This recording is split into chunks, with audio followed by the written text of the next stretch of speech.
everyone, welcome to Comic Book Theater. This is the Comic Fanatic Live first episode. I had some technical difficulties with the little big screen on Thursday. That was for Mean Girls. I lost power and can't do anything when you don't have power. So can't do anything without net. Sorry about that, but hopefully there's no problems tonight. And Jay, as you know, and with me is Reverend Campbell, because I'm going to do this a little bit differently. Okay. Let people know where they can find you and all that. Obviously, you can find me on my YouTube channel, Reverend Campbell 12. You also can find me on Twitter at Secret Z Fan, just Secret Z Fan. I'm also on Amino sometimes on Comics Amino. I go by Bree on there, so there's also that if you ever use Amino. But yeah. Cool. That's pretty much everything else. And you're also a Secret Fan on Discord too. Yeah, that's his Secret Z Fan on Discord. Yeah, and he's on the Comic Fanatic / Comic Book Theater Discord, so you guys can check him out over there and check out the Discord in general, because it's a really cool platform, I think. And I'm trying to do some things with the Comic Fanatic Comic Book Theater Discord. I'm trying to do some things with it. Like we're playing the murder mystery game over there. We're playing Crack the Case right now. Yeah. And I'm trying to do some games, stuff like that. So this way it's just not just, a Discord where it's like, once in a while there's activity. I'm trying to make it more fun and more engaging, more interactive with everyone. And I want everybody's feedback for that. Yeah, that's cool. That's like pretty good to do, especially when like a Discord, like at certain points it always goes like down at certain points, and like get news, then people are talking. But yeah, so that's a good idea to do. Yeah, I want everybody to feel a part of it. Let's see. Tevia says, I was wondering if I could join you guys, please. Not tonight, Tevia, but maybe another night, because I am going, like I was going to say earlier, I'm going to try something different with the show. Unless I get a full cast, I'm going to try to bring in other people each week with me, like someone different each week. So this way, it's a little different of a flavor. And, eventually I could put together a full-time cast, too. So it all goes by, how that's going to go.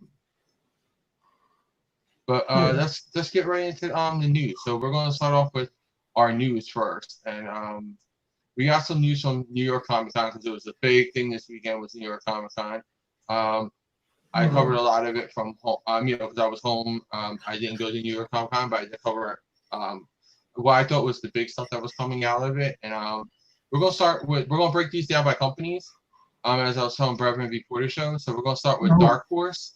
They had announced a couple things I thought was kind of cool. Like the first piece is Dark Horse is announcing their Alternation original graphic novel in it. Now, anybody who doesn't know what Alternation is a series of toys with like animal hybrid action figures, and it's by the toys are by Pandemonium Toys, and they're really cool looking toys, and they're also doing a OGN, an original graphic novel called The Mystery of Whining Winnie.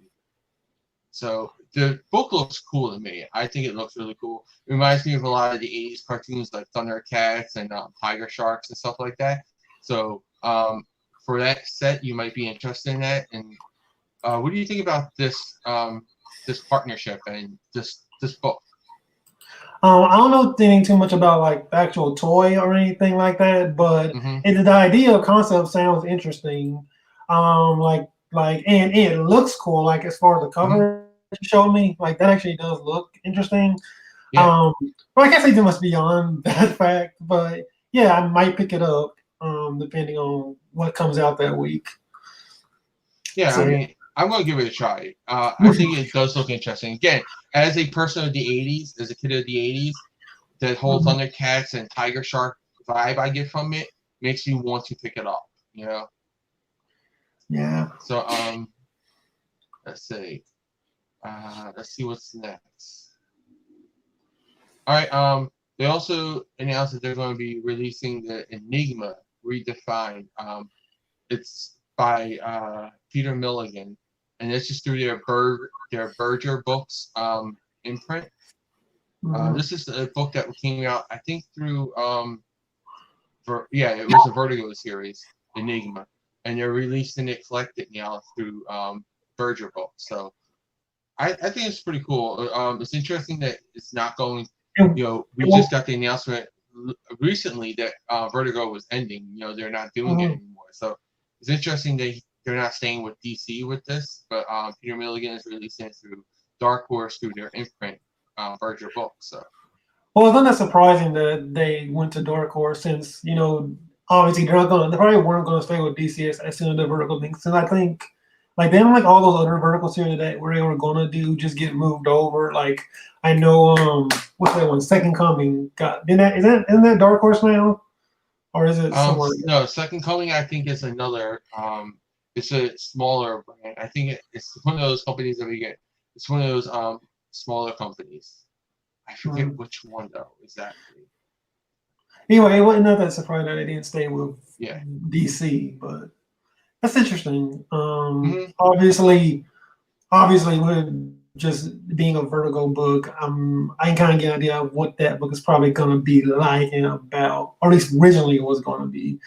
But yeah, it's cool that Dark Horse is picking it up now. So yeah, and also Peter Milligan has a brand new series coming out. It's called Tomorrow. This actually sounds pretty interesting. It's going to be a 5-issue series, and it's going to be basically a dystopian world, and it's going to focus on the brother and sister who are separated, and they're going to have to get together. Like all the adults have died, and it's just like the kids that are alive. So it's like one of those situations, and the brother and sister are going to have to find each other again. That's interesting because I always like those stories where the kids are the survivors and not the adults. So like there was a TV show, I don't know if you ever seen it. It was an Australian show called The Tribe. No, never seen it. It's a great show. Do you watch Power Rangers, or have you ever watched I've watched Power Rangers. Yes, I have watched Power Rangers. All right. The Red Ranger from Power Rangers Dino Thunder was in that show. Oh, cool. Yeah. So it was his first.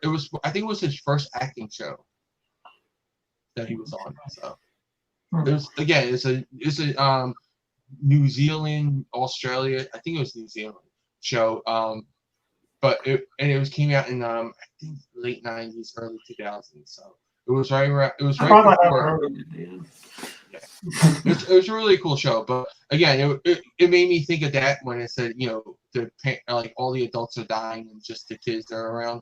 So but I don't know, the art or the cover really looks cool too. Like that intrigues me. The art on the cover, it's a really nice cover.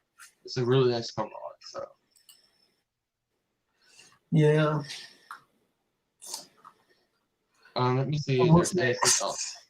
I'm trying to see if there's anything else from Dark Horse. I think that's different. Dark Horse. All right. So we're gonna go on to some. Let's see. Let's do some Boom, because Boom had, I think, two. We had. I know you had Power Rangers. Yeah, they had the Power Ranger panel. They had the Power Ranger panel where they released the Power Ranger Boom / IDW's release of Power Rangers and TMNT. If you were at New York Comic Con and at that panel, you actually got a 2-month advance copy of issue number 1, because that book doesn't come out to December. But they gave a variant copy of issue number 1 to people who attended that panel. So that's pretty cool. Very interesting. Yeah, I'm getting it from someone I knew who went there. Who kind of works there. They're going to send me it, but I'll do a review of that on my channel, of course. But it's pretty cool. I think it was a really nice, cool thing that they did. Because that's 2 months in advance. So there are people who are going to know about that book a good bit ahead of everyone else. Let's see. And I guess the other piece is the new book that they're coming out with by Simon Spurrier, which is called Alienated. The elevator pitch got me on this one. It's basically the guy was saying the writer said that he always wondered what if E.T. wasn't as friendly as E.T. was, and what if Elliot wasn't the person who found E.T., but three teenagers with attitudes kind of did. It was like, the teenagers. Well, he didn't say teenagers with attitudes. I just said that because the way he said it was like, he was like they're against, they're basically pain in the ass teenagers, and he was like, what if they found it, like they hated the world, people who are mad at the world and all that, and let's see, how would that be if they found it, and it's really cool, and the cover looks cool. The alien looks cool, with the tentacles hanging down and all that. Let's see. Tevye says apparently there's a rumor that was announced during New York Comic Con, DC announcing a new timeline. Yeah, I'm going to talk about that when we get to the DC stuff. Right now we're in Boom, so I just want to get these two questions. So anything in Joker records that we're going to talk about also on when we get to DC, and. We are. So basically, a darker take on ET. Yeah, that's basically what they're going to do. That's what he said. It was like, I don't think it's like exactly what ET was, but that was his like elevator pitch. So what did you think about that? Did you find that interesting, Brevin? Yeah, I definitely think that's interesting because actually ET is one of my favorite films by Steven Spielberg. So the idea of just kind of making ET kind of up in the age range for it, that seems kind of just interesting in of itself. So yeah. Yeah, there's a little bit of echo. Well, let's see. Or maybe it's someone in your background talking. That's probably just it. That's all it is. Okay. All right. Just wanted to see. Let me see. Also, they announced Jonathan Kent Superboy may become the new Superman, and I'm not happy about that.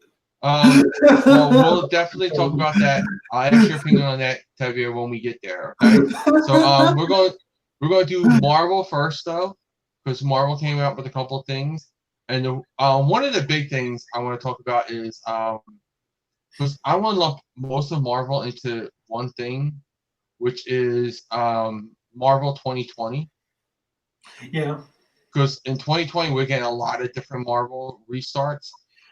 Star Wars is getting a new #1, which is going to come out. It's going to be following Empire Strikes Back timeline. So instead of being after Episode 4, it's going to be after Episode 5 now. So we're getting the time between Episode 5 and Episode 6.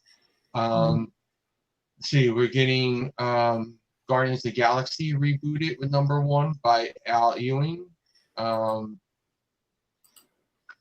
Thor's getting a new #1, and Donnie Cates is going to be writing that. So Thor 1. Yeah, and then of course the big one is Iron Man 2020. It's also getting, which means Iron Man is getting a new #1 too. Have they announced the writer for that one? Dan Slott. It's only going to be an event, so it's only going to be an event. I want to explain this one first. Because Iron Man 2020 is only going to be an event. It's not going to be like a reboot of the franchise or anything. What happened was back in 1984 there was a comic book storyline that came out, and a Iron Man from the future, who was supposed to be Tony Stark's cousin, I think, came into the past, and he had the big gears on his shoulder and all that. And he said he was the Iron Man from 2020. So Marvel looked at that and was like, it's 2020.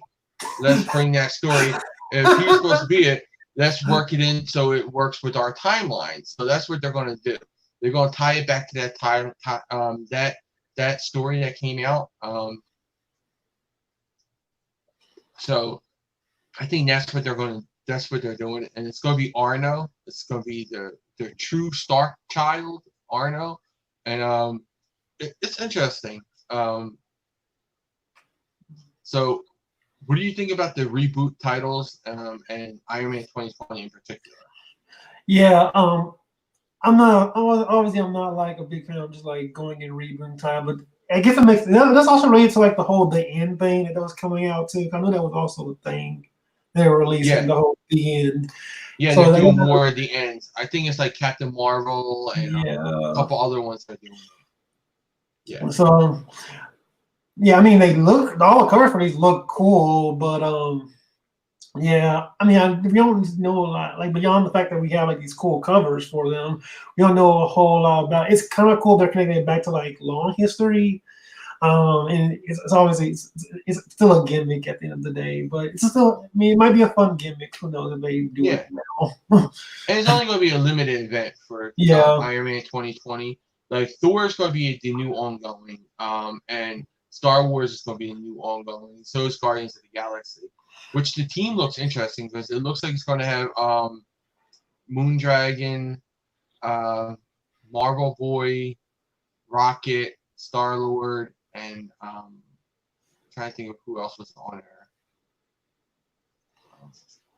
Let me open up this this article so I can see the full cover. There's one more person on there, and I can't think of who it is right now. I know it was Moondragon was the one, and there's another person on that cover. What's the name? Sister. Nova is gonna be on Rich Rider, and what's her name? Can't think of her name right now. She's Janice Vell's sister. The Captain Marvel's other son, daughter, his daughter. So she's gonna be on here. She was Captain Marvel. She was I think she was someone else too in the comic book. She's the girl, Captain Marvel with the white hair. So the Okay. Yeah. Oh yeah, see there's the Guardian. I see the team now. Yeah. Oh yeah, it's being ran by Al Ewing. So yeah, that's probably gonna be really good. It'll be interesting to see how they do it, especially with like this dynamic. You're not gonna have Groot on here. It doesn't look like Groot's on here. Yeah. Unless they do bring him in, they just didn't show him. You're not gonna have Drax. You're not gonna have Gamora. So that's where like people have come to be synonymous with Guardians of the Galaxy, like that team.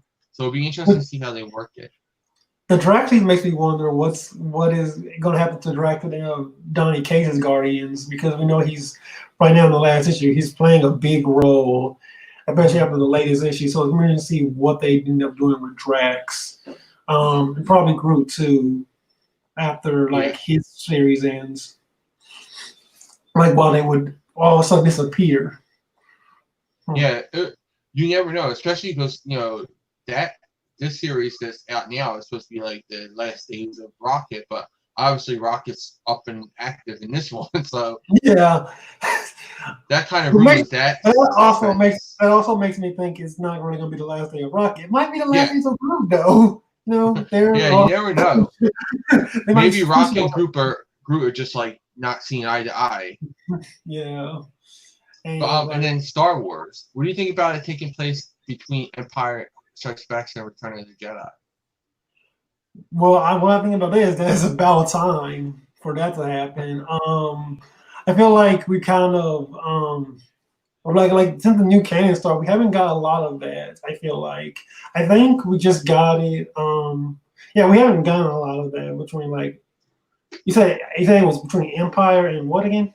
And Jedi Return of the Jedi. Return of the Jedi. Yeah, we haven't got. Actually, I don't think we got any of that then. No, we haven't. I don't think we got anything. Except for like maybe the old extended universe, maybe we got. Yeah. We probably have an extended universe, but like in the new canon, we definitely haven't gotten anything like that. No.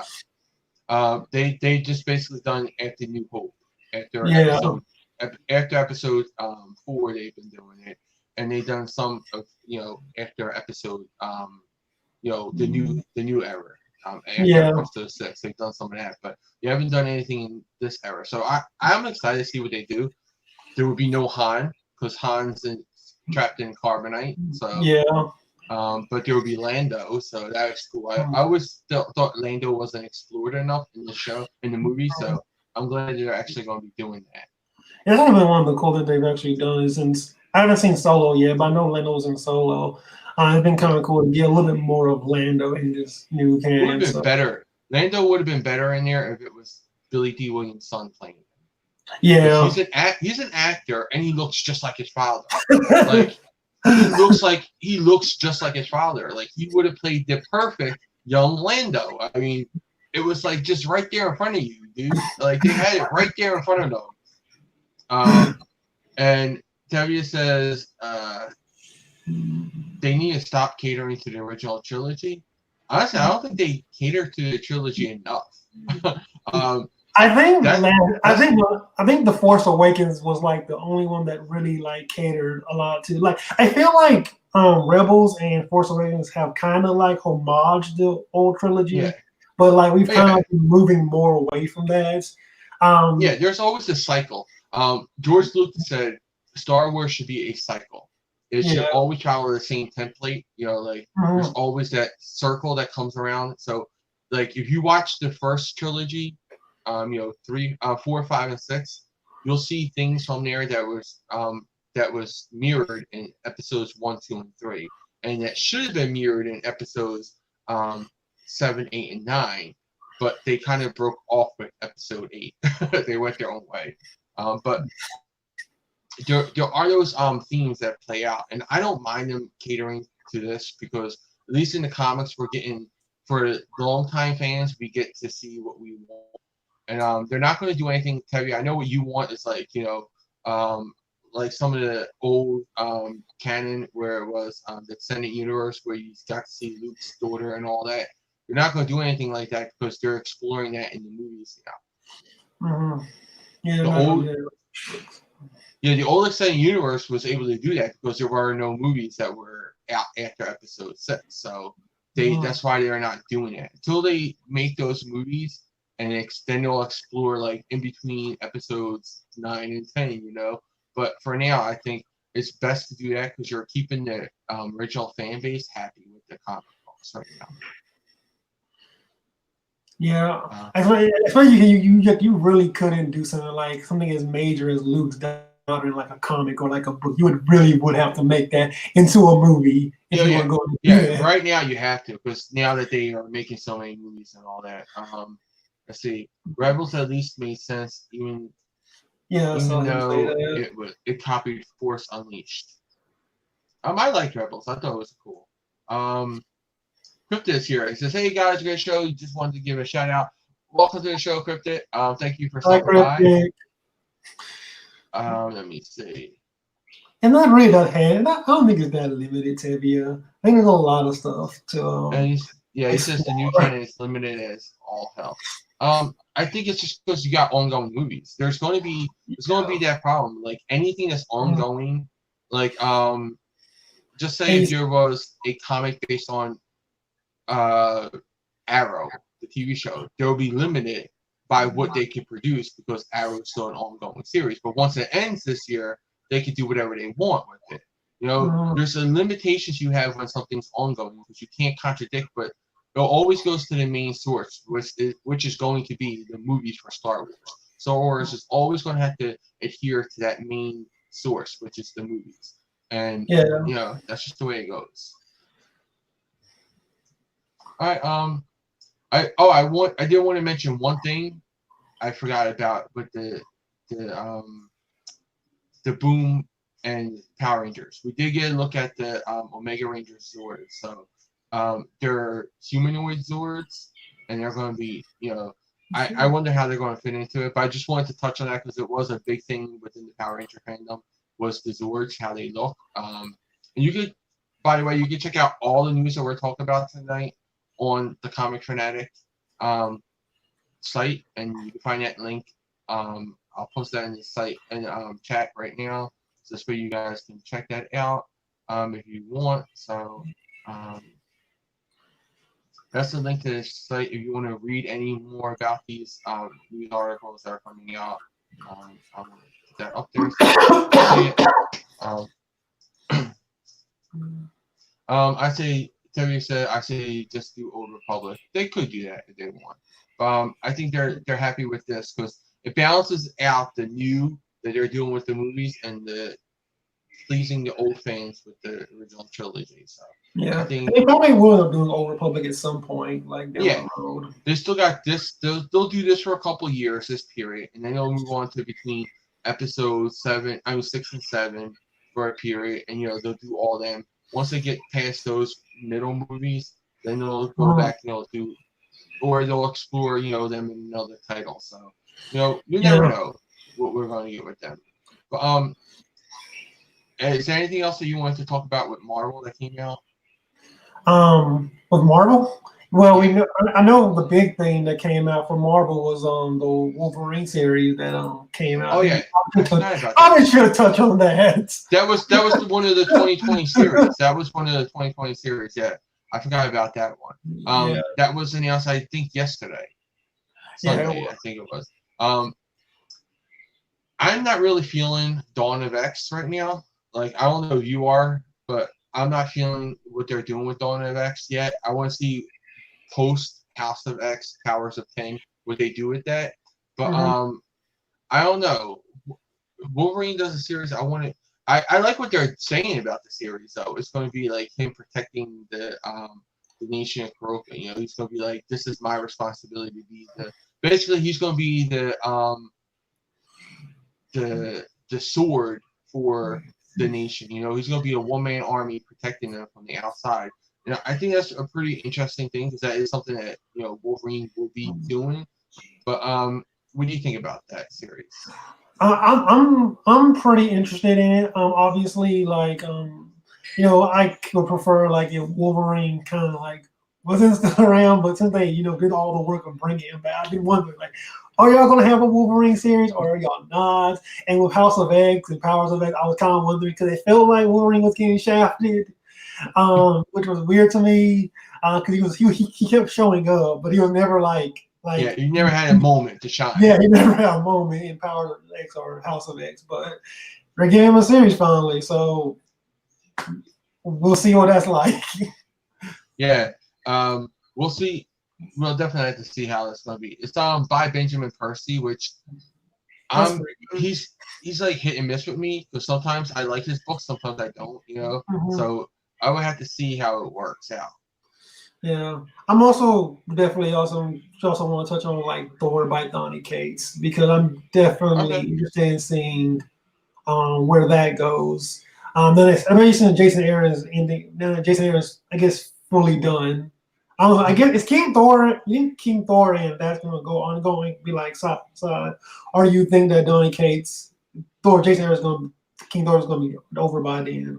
Well, I think they could do it because King Thor, I think, is set in the future, right? Still Yeah. in the future. It's about the three granddaughters and all that.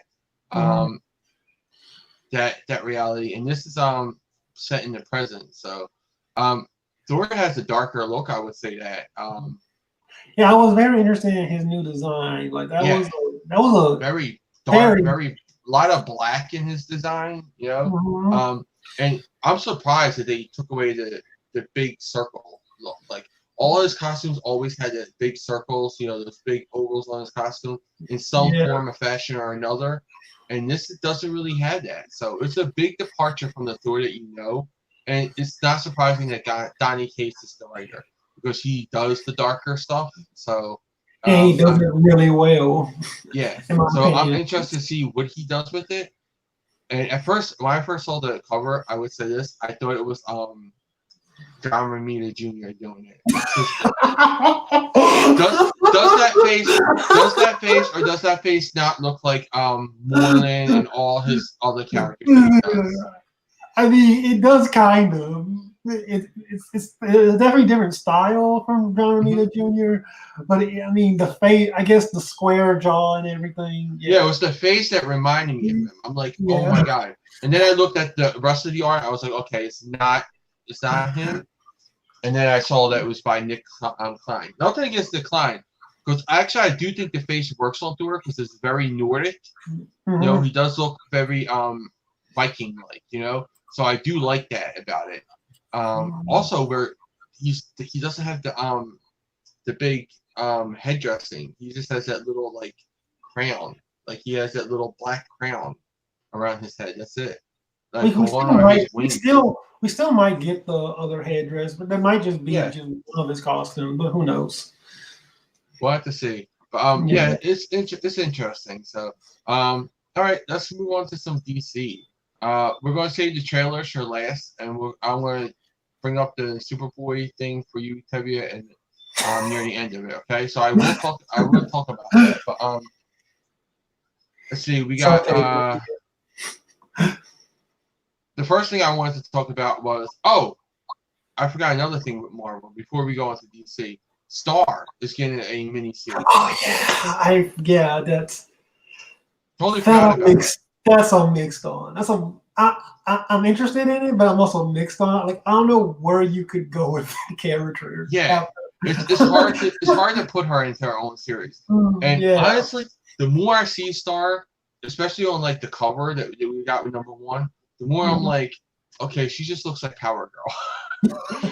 I mean, she just does. She reminds me of Power Girl in that cover. But I don't know what they're going to do with her. They said she's depowered, and then she gets more power than ever before. So we already know the ending to the Captain Marvel arc because they already told us in the announcement.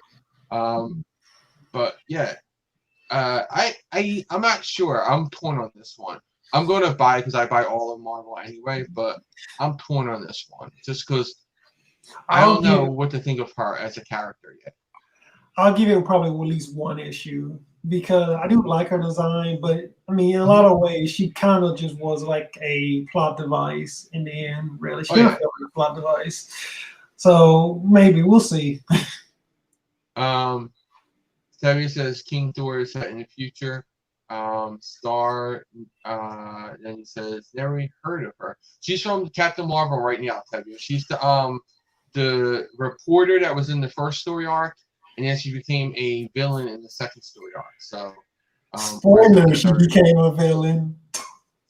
Yeah. Well, what's kind of everyone you can kind of figure it out just pretty easily when you read the issue. And Debbie says she does look like Power Girl. She does. I mean, Power Girl or Suprema. If anybody who ever read Supreme, the female Suprema, she looks a lot like her. So, who was originally designed to look like Power Girl / Supergirl? It makes sense. Yeah. So, all right. So DC has a new book coming out called The Last God. That looks pretty cool. It's from the Black Label, and it's going to be like a fantasy adventure type thing, so sort of like a Conan the Barbarian type thing, So it's going to be a big action adventure fantasy thing. So I think that is pretty interesting for DC to do that, especially with their Black Label, So it's going to. I think the Black Label has basically become the new Vertigo, but it's going to be in-house instead of creator-owned. Black Label is going to be in-house, but it's going to be still like that. I think we're going to get a mix of stuff that we know with, like Batman and stuff, Harley Quinn and stuff like that. We're also going to get these almost indie type feeling book with like The Last God. But that's the thing I was really most worried about with Black Label when Vertigo ended, because like I think a lot of people made a lot of jokes when it finally did end that all the titles they were announcing were just Batman titles. So it's good that they're finally getting something in. Yeah, it's not Batman. But I gotta say, Harleen was great last week. I love that book. That was my #1 pick for last week. Harleen, the book. That was a really strong book. I thought the guy, a new writer for the comic Phanatic, Marcus, really broke it down perfectly for me, I think. So that book was really good. But I agree with you. It's nice to see something other than Bat related being published there. Even though they did release their sales for their titles, like what was popular for DC Universe, and Batman dominated that. It was like Injustice and Injustice 2 were on there, and then the other 3 slots in their top 5 were Batman. It was like Batman 1940s, Batman 2011, and Batman 2016. Those were like the those were the top 5 comics that are reading digitally on DC Universe. All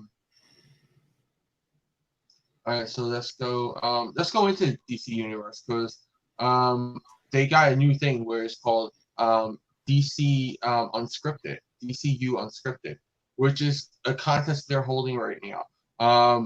You have to pitch an unscripted show to DC Comics. So you get to pitch an unscripted show, which would be like any type of reality news type program that you think that maybe like cosplay coverage or something like that. That's what they're looking for. So anybody who wants to pitch like a Supergirl show or Tevia, you want to pitch a Superboy show with John Kent, that's not what they're looking for. Unless you're talking about a cosplayer show where the guy dresses up like John Kent, the kid dresses up like John Kent. I mean, that's the only type of thing that they're looking for. Nothing that's scripted, nothing that has to be done. It's all like basically like talk shows or interview stuff that is reality TV type stuff. And Terry said not surprised because Batman sells. It does. That's why he's their number one thing. DC has Batman, Marvel has Spider-Man. Yeah. And it used to be Superman and then Superman and Batman, but now it's Batman has really pulled ahead of Superman. So now it's Batman, then Superman is their next. But I still think Superman is the most recognizable comic book character ever. Yeah, he is the most iconic. Yeah. I think he's the most recognizable. Like, everybody in the world knows who Superman is.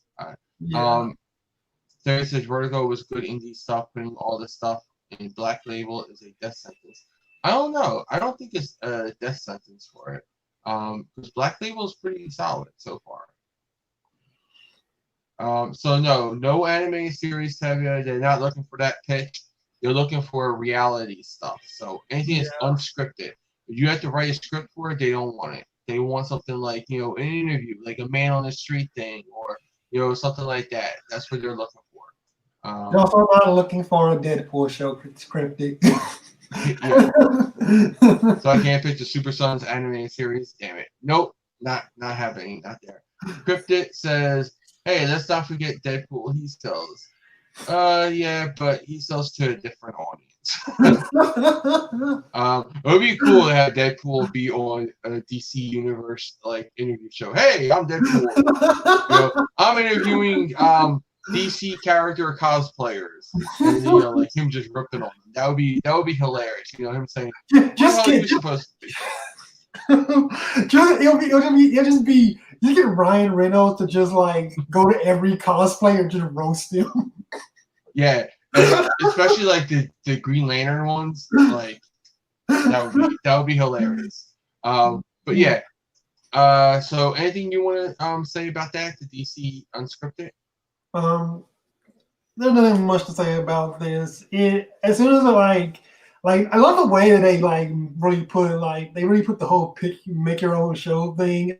For you to realize it's cosplaying. There's not a whole lot to say there.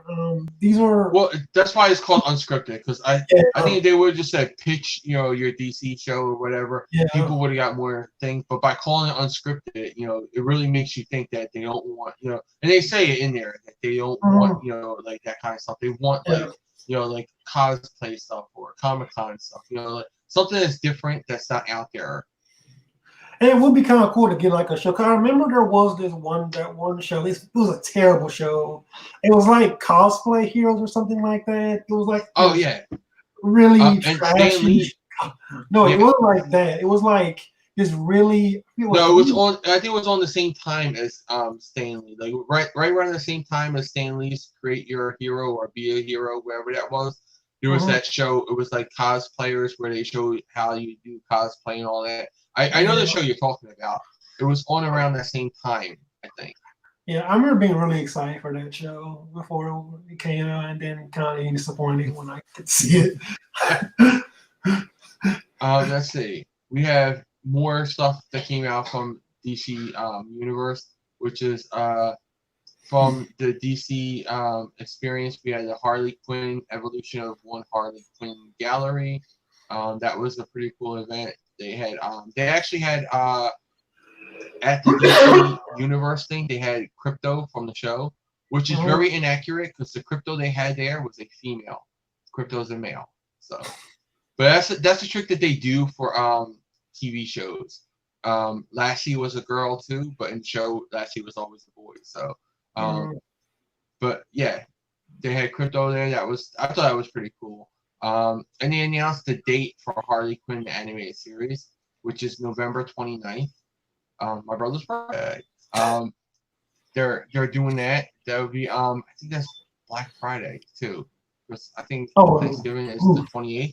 So Black Friday is that day, which is going to be a hard day for people because no one's going to be watching TV that day. Everybody's out shopping. Yeah, they should have done it the week before or the week after. That's a weird time to release the show. But then again, it's online, so does it really matter? Yeah. Well, does it really matter? I think for traffic to them, it does matter because you want that traffic on your site. You want that excitement on your site that first day when it opens, something opens. So I think it might have been better they would have opened it the next week or the week before it, and then the second episode you don't really care about, but that first episode you want a lot of excited people watching it. So, but yeah, it's gonna be out the 29th. So I'm not very excited for that show. It's very adult, and they do say like this is not for kids. They do say that. So is it going to be like one episode at a time, or is it going to be like Young Justice with like 3 episodes?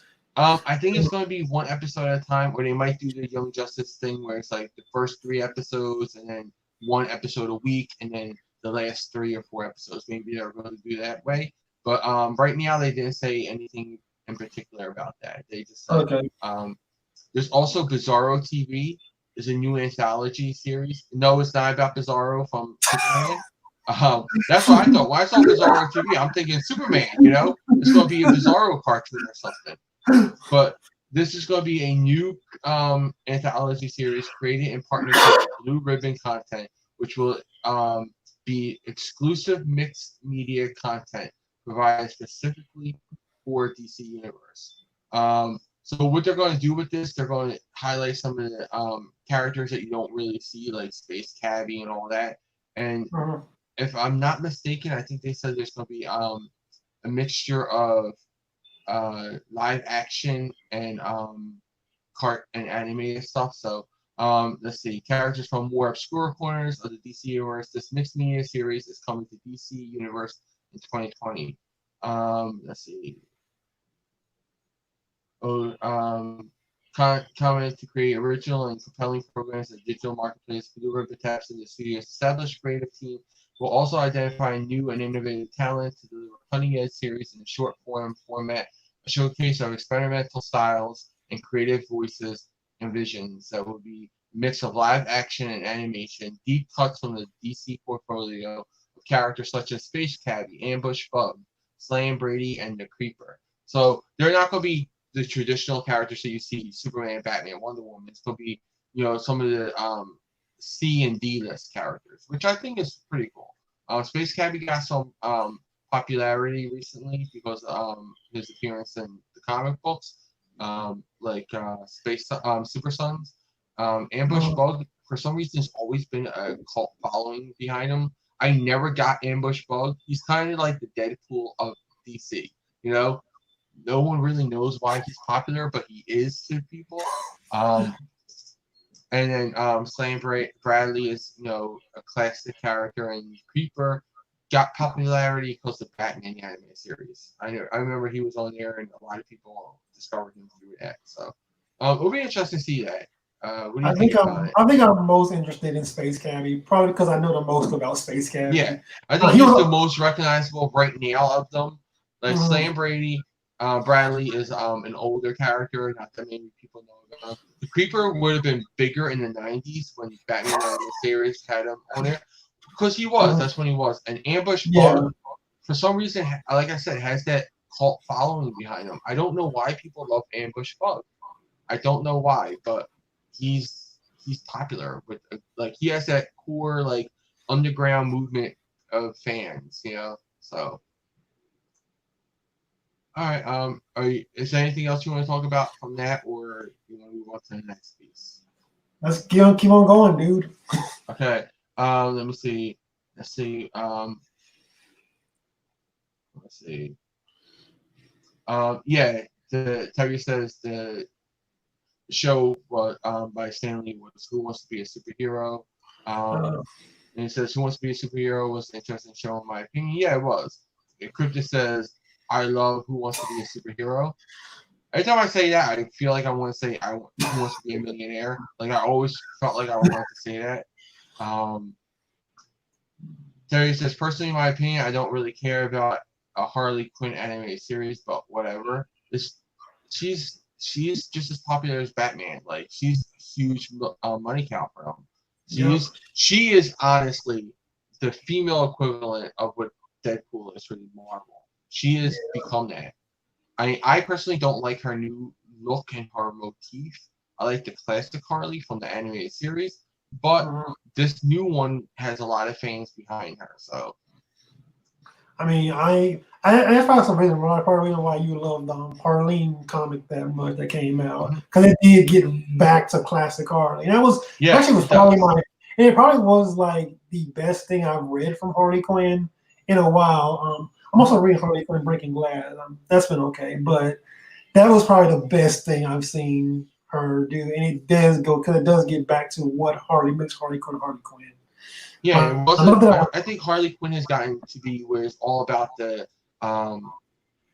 jokes and not about the character. You know, the current Harley Quinn, I think, is all about her attitude and her jokes, and her humor, but nothing about her character. Where the Harley, it was about her character. And having the humor and jokes is fine. You just gotta like also have a compelling story to go with it sometimes. And that just hasn't happened with a Harley Quinn series in a while. So yeah. All right. So Interia says, "Where's my Super Sons animated series?" I'm all about that. I want mine that. I mean, I would love Super Sons Harley animated series, of course. I mean, it'd be great.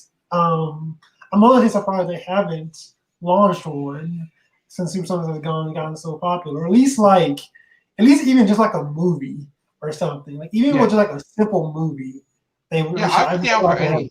But here's the thing: if they do an animated series, it'll probably be made for a younger demographic than you're liking. So it'll probably be made for a younger demographic. It won't be made for your age group. It'll probably be made for the preschool age group, just because they are younger kids. But Alan joins us, and hey, welcome, Alan. He says, Jay, let's be honest, does Tebuya like anything really? He does. He likes Super Sons. There you go. He likes Super Sons. So, Cryptid says, I still remember Fat Mama's theme song. Fat Mama, I'll take your food away. I remember Fat Mama. That was from season 1. I think she was on. Cryptid says, I love Deadpool, and honestly, I hated DC made Harley too much like Deadpool. I think they did capitalize on that Deadpool a lot, but they also capitalized on the punk rocker roller derby type girl, so I think that's what they were going for. Terry said I loved Joker. Crypto says, although I would love if one day Jerry Dugan can write a Harley Quinn series. That would be interesting. I did like Jerry Dugan's Deadpool. Alan says, best thing I've seen was the car trailer. We're going to talk about the trailers at the end of the news. That's going to be the last news we're talking about. Terry says, true, yes, but dang it would be really fun. Yup, that was season 1 about Fat Mama. So, yeah. And then Terry said he meant the Joker movie. Okay. So let's go on to the next piece of news, and that's going to be we got a first look at the new Sandman Universe Hellblazer #1. It looks pretty solid to me. I know this is actually the #1 viewed piece on Comic Fanatic website, so I was surprised by that. That was the #1 piece that people were looking for. So I'm partially not too surprised. I mean, a little surprised, but not too surprised. It is because it is the Sand. I don't know how it's selling right now, but Sandman is big for a reason. Like I know people who aren't. And Hellblazer has always been popular. Yeah. John Constantine. Mm-hmm. Yeah, that's the number one thing, followed by Boom's review of the Psychopath. So I was shocked by that. When I saw the numbers of what was watched, what was people were looking for the most, I was honestly shocked by that. But that's you have anything to say about Hellblazer first look? It looks Yeah, pretty cool to me. It looks solid. yeah, it's like we're gonna look a little teaser. The art looks gorgeous. I probably won't be picking up like month by month. I tend to like enjoy stuff like Hellblazer, Sandman, things like that in like And trade. yeah, Yeah, so I usually I get heard a those. lot of people say that because uh, it reads better as trade. A lot of the Sandman universe uh, stuff. I agree with that. I can see that. yeah, so Let's see. The next piece we're going to talk about is another DC thing before we go on to the trailers. Um, all right, I think that is all of it. All right, so let's go on to some of the trailers. Since we're in DC, let's talk about the DC trailer for. Oh wait, Terry wanted to talk. I did remember Terry did want to talk about Superboy turning in the DC timeline. So, oh, there's see not that. much to say about the DC timeline right now. We don't know anything because they didn't release the timeline for us. I know Bleeding Cool got a like blurry, out of focus, really small thing of it. But I'm going to personally, before I say anything about it, I want to wait and see what they have going for it. What they have with that timeline. But it's supposed to be where Wonder Woman is. It sounds like to me they're doing a mix of real world timeline and comic book timeline because they're going by like the original timeline where Wonder Woman premiered in 1930s. She was in World War II, so she's gonna be like the premier hero. Then Superman arrived in 1938 or 39 or saying, and then they're going into second it was the second block is going to be second time frame is where we have Superman and Batman and all them. Then we have the Crisis era, which is from Crisis on Infinite Earths to Flashpoint, and we're gonna have Flashpoint till now as that era. So I don't think it's really like a timeline of their thing because they're not going to have Superman arriving in the 30s and then him being alive and still being 30 something now. They're not going to have Batman alive in the 30s and then Batman alive and still 30 something years old 80 years later. They're Although not going to technically, do that. technically with Superman, you could technically do that because you could just say he Yeah, was an Superman, you age. can, but not with the supporting characters. Not Yeah, with the supporting characters. Like Jimmy Olsen still can't be like a 20-year-old kid running around, the Daily Planet. He's got to be yeah. older. So I think they're going to do it like I think it's going to be a mixture of like what their universe actually released and what some of that is going to be like. So I think they're going to show you a little bit of the real world, a little bit of that. And I think people misunderstood what they said about John Kent. John Kent aged in the future. He went on a time traveling adventure with his grandfather, and he went to the future. So when he came back, he was aged. It's not that he went to the Legion and he's coming back aged again. He went with his grandfather as a little 10-year-old boy, and he came back as a 17-year-old young man. So that I think a lot of people got that confused. They're like, oh no, he's gonna go back to the future. He's gonna go to the future with the Legion, and then he's gonna come back and he's gonna be 35 years old. No. I think a lot of people misunderstood that. Yeah, I can understand because Legion does take place in the far from the future, though. So I Mm-hmm. don't know. Yeah. Let's I'll see. just see what they do with that whole thing. I just want to read some comments and then we'll get back to that. Bernie says, out of all the New York City, New York Comic Con trailers, I'm mostly looking forward to the Expanse. I did not see that trailer yet, so I don't know. I did not see that one yet. And welcome, Bernie, to the show. And it says, Picard looks good. The new trailer was a lot better than the first one. We'll talk about the Picard trailer in a moment. What about Superboy turning into Superman? I just addressed that. Just addressed that.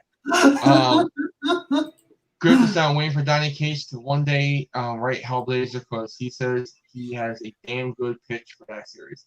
That I want to see. That I think would be a great pairing for Donny Cates. Honestly, I do.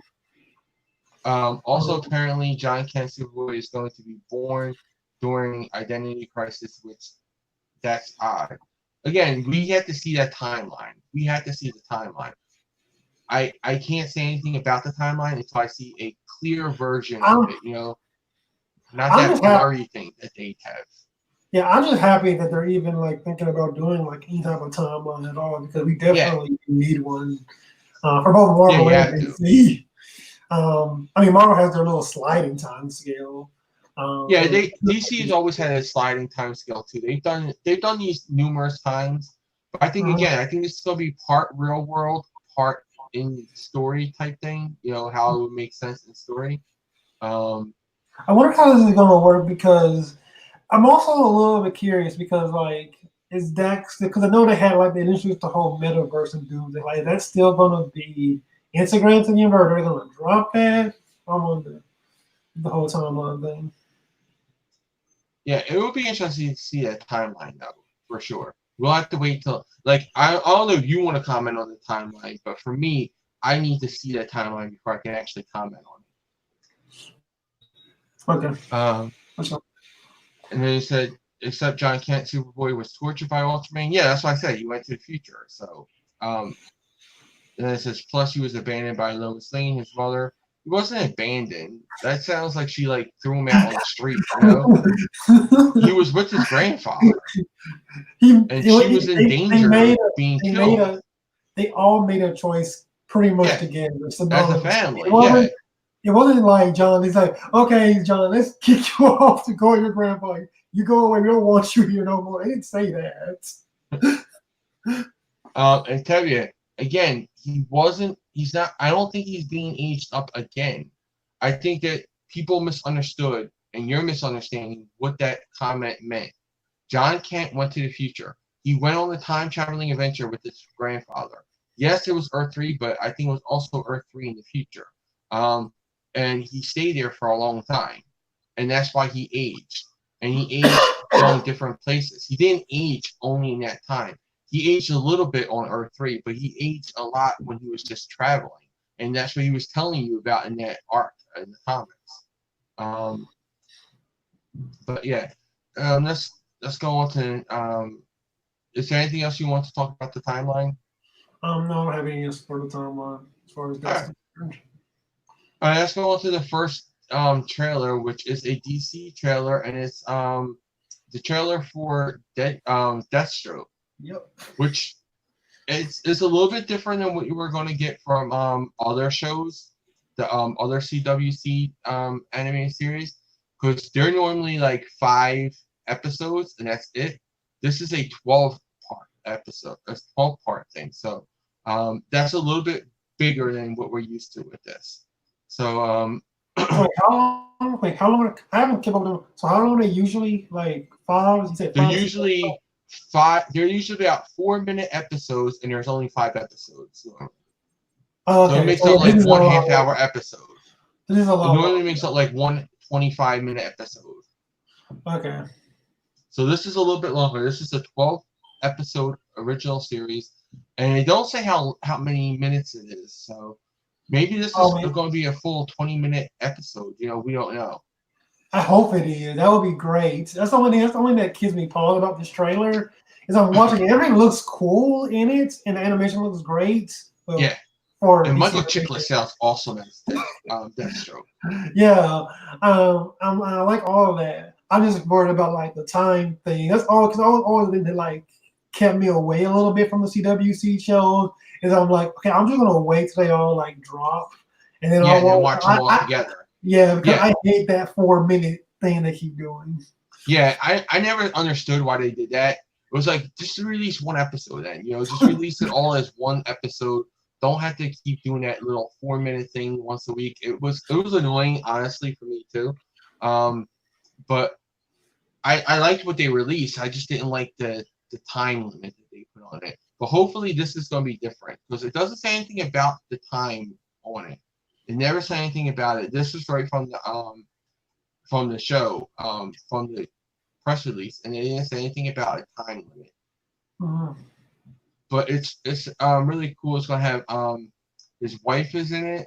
We got his 2 kids are in it. We got Wintergreen's in it.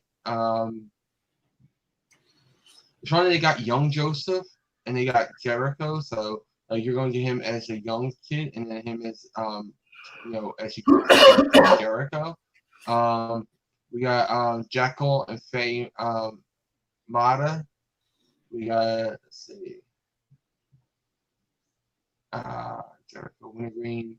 Tiger is going to be in here. Lady Shiva is going to be in here. And the Hive is going to be a part of this. So it's pretty cool. I say, it's going to be worth the watch for me. Again, looks awesome. He's covered in blood and everything. So yeah, I'm pretty excited for this. If everything goes well, not just before every episode thing, I'll probably definitely give it a watch. I might give it a watch anyway. Who knows? Yeah, I'm definitely going to give it a watch. Either like I'll probably review them weekly, like the episodes too, because I did that with what is it? Which one did I do? I think I did it with Vixen. Vixen, yeah, I think I did it with Vixen for and that they did really well. So I might do the Deathstroke one. But all right, the next one is the She-Ra and the Princess of Power season 4 teaser trailer and release date. So the release date is going to be November 5th, which I like. I like that release date. And this is going to be a real full season. So there's 13 episodes this season, not like the last 2 seasons where we got like 6 episodes and 7 episodes. This is a full 13 episode season. And we're going to get a Scorpia episode. It's going to be an episode all about Scorpia, and it's going to be a lot of what's going on. Like Glimmer is going to be queen, and it looks like Catcher is going to be the leader of the Horde as the Horde at Prime is ready to arrive. So it looks like an interesting turn for this series. So I'm looking forward to this season. I like the first 3 seasons. So season 4, I'm looking forward to it, and it's going to be very soon. So it looks like it's going to be a little bit of a darker season too. Obviously, I am hyped for this. When this trailer hit, I was like, I'm on it. I'm going to watch it. I'm disappointed. I was only just like a little tease, but it's whatever. I'm definitely like excited to see it, and I'm glad it happened. It's coming out so soon too. Like, I'm excited for this one. Yeah, me too. And let's see real fast what Tevye said. He said the Deathstroke anime series sounds interesting. Lady Shiva, that's interesting. Yeah, I'm interested by both. Did you when you were watching this trailer though? Did you ever like get like a little bit worried that they were going to say this was going to be like the end or something? Because I kept getting that weird feeling that at some point in the trailer they were going to say that. I'm happy they did it, but I watching the trailer. I'm thinking like, are they going to say this is the end? I can see how that would be there, but I like that they're doing it. Like just like they're, and I wonder how they're going to tie it into because the thing with these. It says it's right in line with the Vixen and the Raid, and those are in line with the TV shows. So I wonder how they're going to relate this with Manu Bennett's Deathstroke and Arrow. How they're going to marry the 2 of them. So that's what I was interested in. Back to She-Ra. So excited for that. It's going to be a great one. All right, let's go on to the final 2 trailers, which is Star Trek Discovery Season 3 and Star Trek Picard Season 1 trailer. So do you watch Star Trek? Nope. Okay. All right, I'm just going to make this very brief then. Star Trek Discovery Season 3, I think it's really interesting. They're bringing in a lot of alien species. They're in the future. They're 930 years in the future, so that's interesting that they're doing that. We're going to see Morns for Deep Space Nine fans. We're going to see Morns race in there. There's going to be Dorians. There's going to be Romulans. The Federation is no longer a thing. They're going to have to rebuild the Federation, so that's interesting. And Picard, a lot of stuff came out in that trailer. We're going to be doing a talking track, probably Jesse, me, and Justin for that. But yeah, there's a lot of stuff that came out of that. I'm really excited about the Seven stuff because she's holding somebody in her arms, and it could be Chakotay, it could be Ichep, it could be Hugh. We also got our first look at Hugh Borg, how he's going to be in this new world. He's got a lot less, Borg implants on him, so that's interesting to see that. But I'm excited for Star Trek. I do agree with, I think it was Cryptid who said it, or maybe it was Alan Mullins said about the trailer look was better than the first trailer. I agree with that. The second trailer was better. Yeah, Bernie Exner said it. Yeah, I do think the second trailer was better. All right, so that's it for the news. If there's anything else that you wanted that you thought of that came out from the news that you didn't cover? I just want to kind of touch on kind of there was one trailer that I did see that I know probably no one. It's probably not gonna be interesting to everyone, but there was a. Have you ever seen Snowpiercer or no? What is it? Snowpiercer, the movie Snowpiercer. Yeah, I did. Yeah, I saw like they released a little animated little trailer for it. That like at the end of the trailer, it kind of becomes live action. So I'm not sure if it's like a fully animated series or if it's just like animated live action mix or whatever. But it was like a mostly animated trailer, and the animation was really cool. It had like all like these little fight scenes going on throughout it. Before it, like at the very end, like they transitioned to like live action with like actual people fighting. So on like a train. So that's I have to check that out. I did not see that one. I'll have to check that one out. I like the movie, so maybe they were just trying to tie it into the movie by having it be live action at the end. But I don't know. It sounds interesting from what you're saying, so I will check that out for sure. Let's go on to our top 5. Okay. And top 5. We're gonna be doing pretty much the same way used to be on the old show. It's gonna be, we're gonna talk about our least favorite, and then we're gonna talk about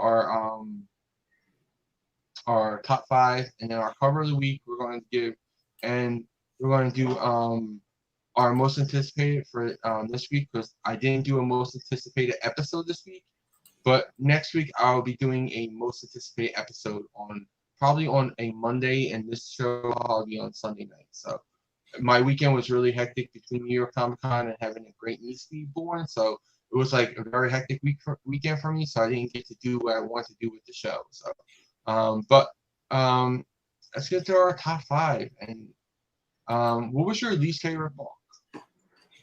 So we were just going through all of our comments, right? That you read so far. What did you say? I'm sorry. Are we doing like we're doing like top 5 comments or just top 5 news? Oh no, we're doing top 5 comics, like our top 5 comics. So what was your least favorite though? Did you have a least favorite? Give me 1 second then. Okay. Just shouldn't take too long. Just look at everything that's come out this week.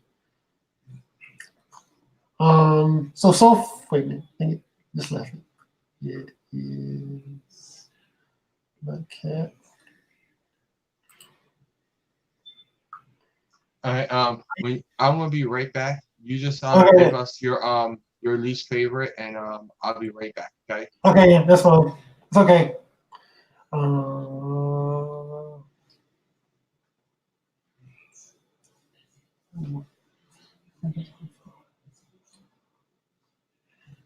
Yeah. Let's see. Stop the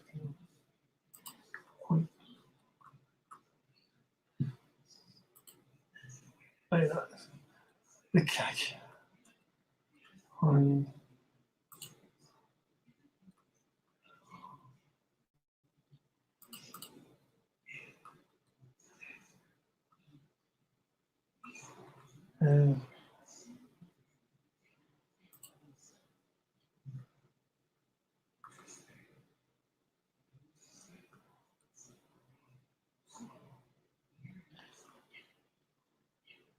Come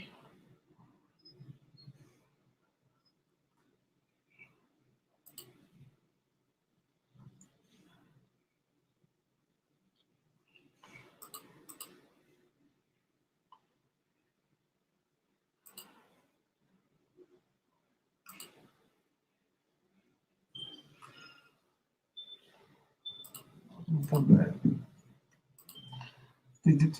Yeah, kind of have something I can probably give based on what I see.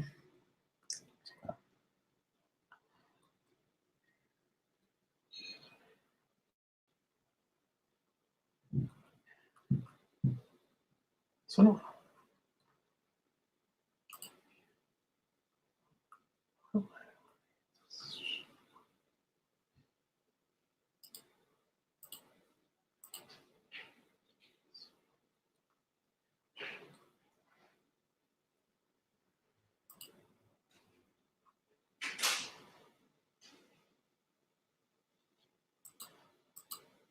yeah, Champions was actually good, Tabby. Cryptic. I did. I haven't posted my reviews yet, obviously, but I did actually do have my 4 reviews coming like later tomorrow. So I've read 4 comics, so I actually do have a top 4 I can give. I don't have like a least favorite right now. I'll wait till he gets back to give that.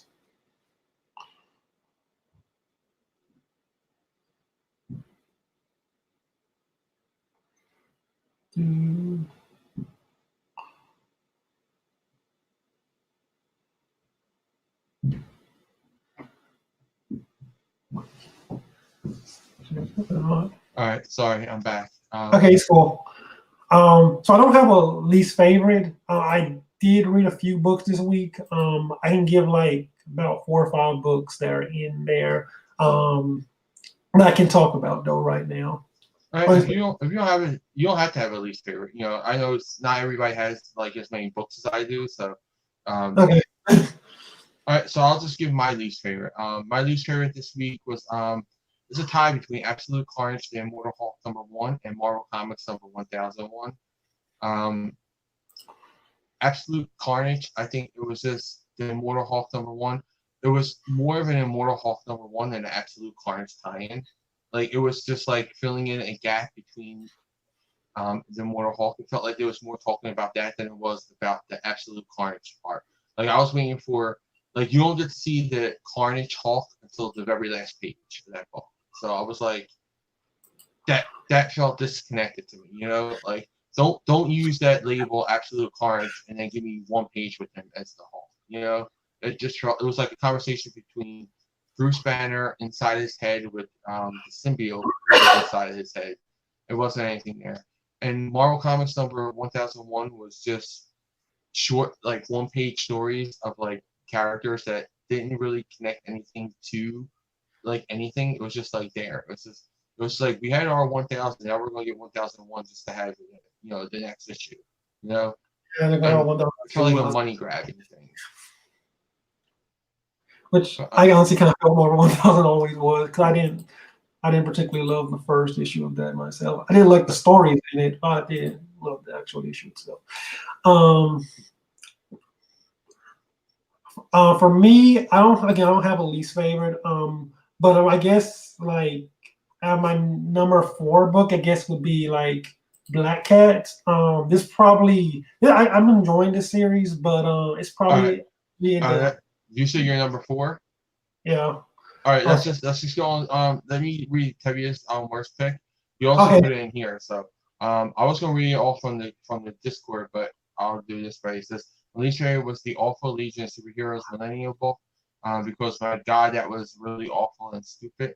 I didn't mind it that much. It wasn't as bad as the other ones. I also want to see what let's see.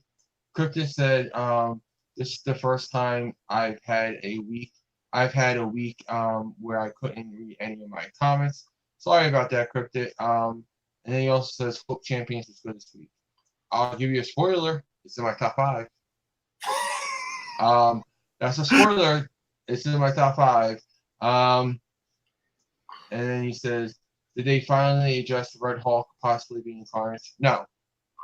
It was the whole issue was Bruce Banner's in his head and he's talking about what's going on in his comic book, what's going on in his book, what's going on in his book, what's going on in his book, what's going on in his book, and then at the end you see Venom's there. He's talking to Venom, and it's all like in his head. So that's what the whole book was about. It didn't really have anything to do with the event at all. And he also says, I was really looking forward to the Absolute Carnage and Immortal Hulk tie-in, but from what I heard, it sounded bad. It was. It's not bad if you wanted just an Immortal Hulk supplement, but if you wanted an Absolute Carnage addition to that, you're not going to want it in this book. You're not getting it in this book. Terry says, I also forgot to mention, we're having Rose and Thorn be the main characters in these superheroes. Just in this book, just in Millennial, not in, I don't think it's going to be in the main title. Let's go into, you only have 4 books, so I'm going to go into my number 5 and Terry's, and then we'll go into your number 4, okay? So my number 5 was actually Swordmaster number 4. I like this book. I thought it was a really solid one. I like both stories.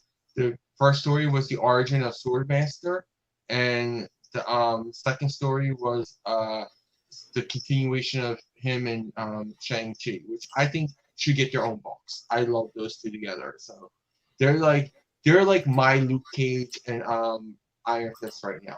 That's my dynamic duo team for the Marvel Universe. Shang-Chi and Swordmaster. I want them to get their own book. Like, I know how a lot of people see Luke Cage and Iron Fist. That's how I see those two. Like, they're my duo from Marvel. Did you read Swordmaster? I haven't read it yet. I'm only gonna be reading all my comics probably tomorrow. Oh, okay. Sorry. I know we're it's an early day. Yeah. But all right, so let's see what Tevye had for his number 5, which is Batman number 80. Finally, Batman and Catwoman are finally in Gotham and are going to stop Bane and Flashpoint Batman and kick their butts. Well, they can't stop him because he said I think it's going to come down to he's hoping his father doesn't kill Damien. So I think that's what it's coming down to. But all right. So what was your number 4, brother? Black Cat. It's been this book has been kind of fun to me. I still don't love the artwork for it, but I actually thought, and I kind of figured out why. We'll have a review for it soon. Why? I think I like the faces. I don't think I like it when they put on like their mask a lot of the times, like when they're like fully like in costume. I think that's when it loses it for me. But I've been really enjoying, the story in here. It's been fun. So yeah, that's pretty much it for Black Cat. Yeah. Black Cat's okay. It's not anything that stands out to me with that book. I think that's why I want more out of it. I want something that's gonna make me be like in 5 years from now, like, oh, I remember that Black Cat. Like I want something to remember that book by, and I don't have that yet with this. I think it's really hard to do a character like Black Cat anyway, just with her just being just kind of a Catwoman ripoff. Yeah. Anyway. So I think but I think for what they're doing, it's still pretty okay. I've been enjoying it and picking it up every week. It comes out, so it's doing something right for me anyway. Crypto says, none of the Agents of Atlas comics filled me yet. So Jay, I trust your words on the Swordmaster. I've been loving all the Agents of Atlas books. I know Cryptid has been too. Like, we're right on the same page with those books, so I think you will enjoy this book. Cryptic, because you and me normally see eye to eye on when it comes to anything Agents of Atlas. We disagree on a lot of things, but Agents of Atlas, you and me have been like right there with. Like, we've been like right seeing eye to eye with that one. And then he says, haha, I'm sure the wedding between Spider-Man and Black Cat will be respectful. We'll have to see about that. We'll have to see that when it comes to it. Terry's reaction to that might be more memorable than I cannot wait for that. So we'll see about that. But let's see. My number 4 is actually was Kevin's number 5, which is Batman number 80. I've been liking Batman with Tom King. I know a lot of people are like, oh, it's too poetic, it's too love story-ish. I like it. I think it grounds Batman. Batman's always been seen as this like, oh, you can't defeat him. Who will win, Batman or Superman? Batman. Who will win, Batman or the Incredible Hulk? Batman. Who will win, Batman or no matter who you say, it's always been Batman because Batman has been the epitome of what a character could be. And I think this is the time where we're seeing Batman down on his luck. And I like that Catwoman's been there for him. They're in Gotham now. They're the bad thing about this, and the reason why it's not higher, is the art. The art sucks. It's John Romita. Yeah. But John Romita does that for yeah. They let their presence be known. They're like taking out the villains who are like running the city, and now the father has to make the decision: kill Damian or not kill Damian. And he's at the same time, Claire, Gotham Girl, has been running herself ragged that she's dying, like she's near death, and Thomas doesn't like that Bane has put her into this position where a young girl is killing herself for him. And so I think we're seeing where Thomas is going to make that turn and work with his son. All right, let's go on to our number 3. So let's go. I'm gonna read Tevia's number 3 before we go into ours this time. Tevia's number 3 is Lois Lane. And it says, while I still maintain I hate my favorite character, John Kent Superboy, being aged up, the teenager, because of stupid reasons, I got to admit the conversation between mother and son was really cute and adorable, but I still miss John Kent being his little 10-year-old self so much. I miss 10-year-old John Kent too, but I'm sure we're going to get more stories with him being 10 years old. Like, there's always those Super Son stories that they can, go back and tell about things that we didn't know that happened that were supposed to happen. Who knows? Some network could come along and age him down after the business is gone. Long time from now. But yeah, so who knows? Let's see. Real fast. Crypto said, haha, I would love to see Tevia's reaction. Batman can't be everyone. In the world of the comics, he can. In the world of comics, Batman has been shown to be everybody. I mean, he's beating the entire Green Lantern Corps. Batman can beat everybody in the comics. Do I think he is right? Prep time. No. With prep time. Yeah. I mean, he's beating Kryptonians. He's beating Darkseid. He went face to face with Darkseid. I don't think he would in real life be able to do any of that, but in the comic books, in the way the comic book universes are set up, Batman can be everybody. He's supposed to be the epitome of what we could be, and who's gonna say that we can't do something? So they make him be the best. Superman's also supposed to be that, but would he be mad if Marvel lied about the wedding? Yeah. We'll have to see about that. I mean, Tevia's right there. There was just Black Cat and Spider-Man aren't going to be married. He'd be mad at Marvel didn't fulfill that way. Probably, but we shall see.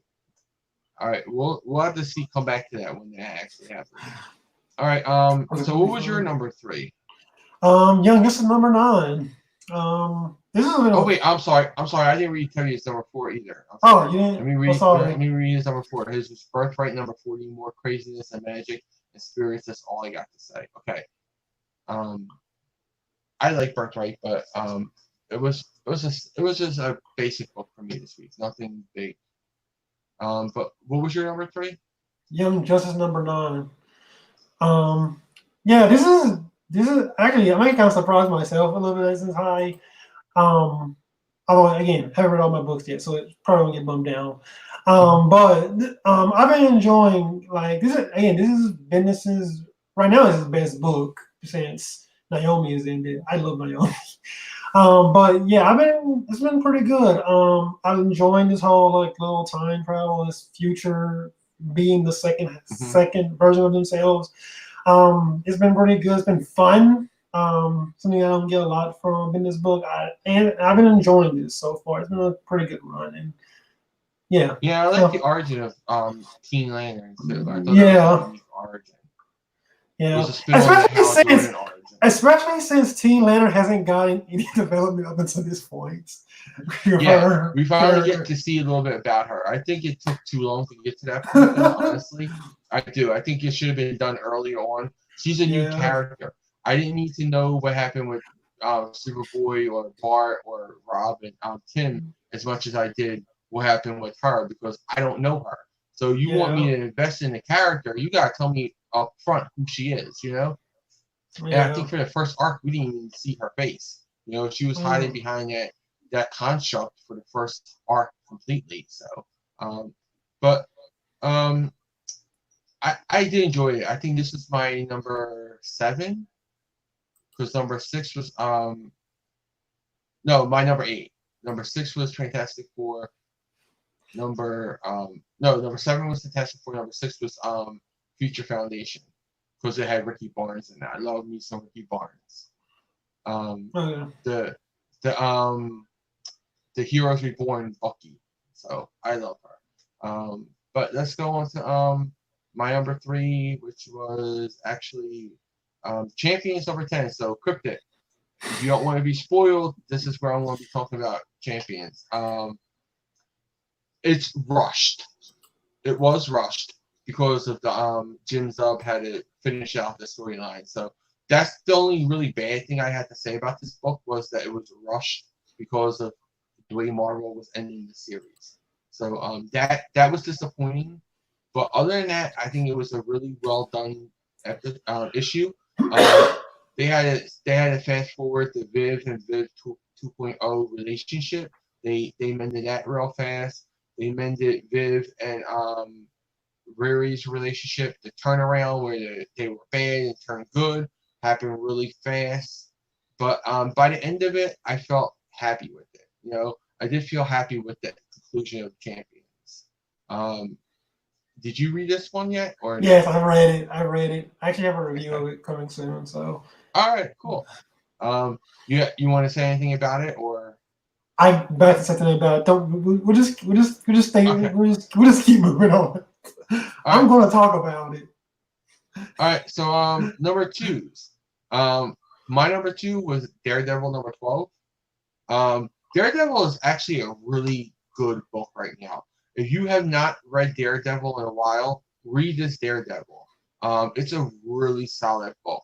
Matt is trying to struggle with this resolve that he made a while ago where he's not going to be Daredevil anymore. He doesn't want the violence. He doesn't want to hurt people and all that. Um, and he's put into a position where he has to save this guy who's been going around pretending to be Daredevil. And he uses Foggy, and then they get in trouble. Like the dirty cops are catch on that Foggy's not like wired the way he said he is, and Matt has to step in to fight them. And he's trying not to hurt anybody, he's trying not to kill anybody, and it throws his game off. You know, he's not being the Daredevil we know. And at the end, Mhm. Elektra steps in and is like, you know what? I just took out all these people and I did it without killing anyone. I'm going to show you how to do that and make you the better Daredevil that you can be. You know, the best Daredevil you can be. So that looks like it's going to be interesting going forward. I don't know about you. Have you been reading Daredevil? I was reading Daredevil. I haven't read it in a while though. So that's interesting. Where like you're talking about like him, like I guess giving, and it kind of makes sense with I know where the story was probably going. With it being darker take. But yeah, I mean I don't have something to say beyond that about it. Um, so yeah, I probably will end up catching up later on though, because I did Yeah. enjoy what I read, but I haven't I like think this is going to be been good reading it. in trade. I think a lot of people are going to catch this in trade. Mhm. But I think a lot of people should catch it now so it stays going like this because this is Honestly, this is my favorite Daredevil in a long time. I've not read a Oh Daredevil that's wow. solid in a long time. Probably since like What about the over 10 last? years. Like over 10, 15 years was the last time I enjoyed Daredevil this much. Like Who this read? is really hardcore. I'm loving this Daredevil. Who wrote Daredevil before Chip Zdarsky took over? Who was writing it before? I don't know. I can't remember. I can't remember now. I think Daredevil's changed so much in the last year. Like so many writers have been on him in the last year or Mhm. two. It's hard, especially with Marvel's model now, where they reboot every so often. Like it's hard to keep up with who's writing a book at Marvel anymore. But Yeah. yeah, this is like the best one that I've read in a long time. So if you And haven't read Daredevil, read this Daredevil. You will enjoy it. I will say it does feel like it's like it does. It has been. It does feel like it's like a back to basics, bare bones Daredevil. Yeah, it is. It's very much a back to basics. It's like breaking him down to rebuild them. So I like that. Mhm.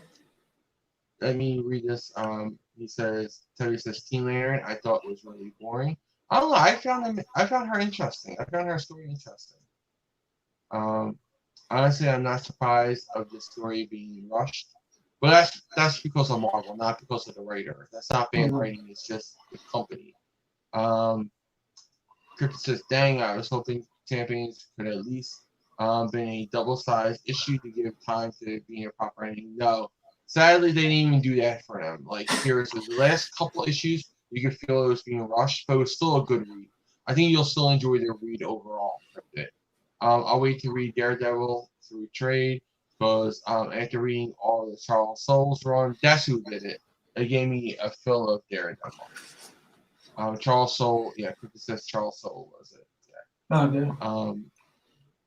Yeah, it's just harder for me to remember who writes any book at Marvel right now because they switch them so often.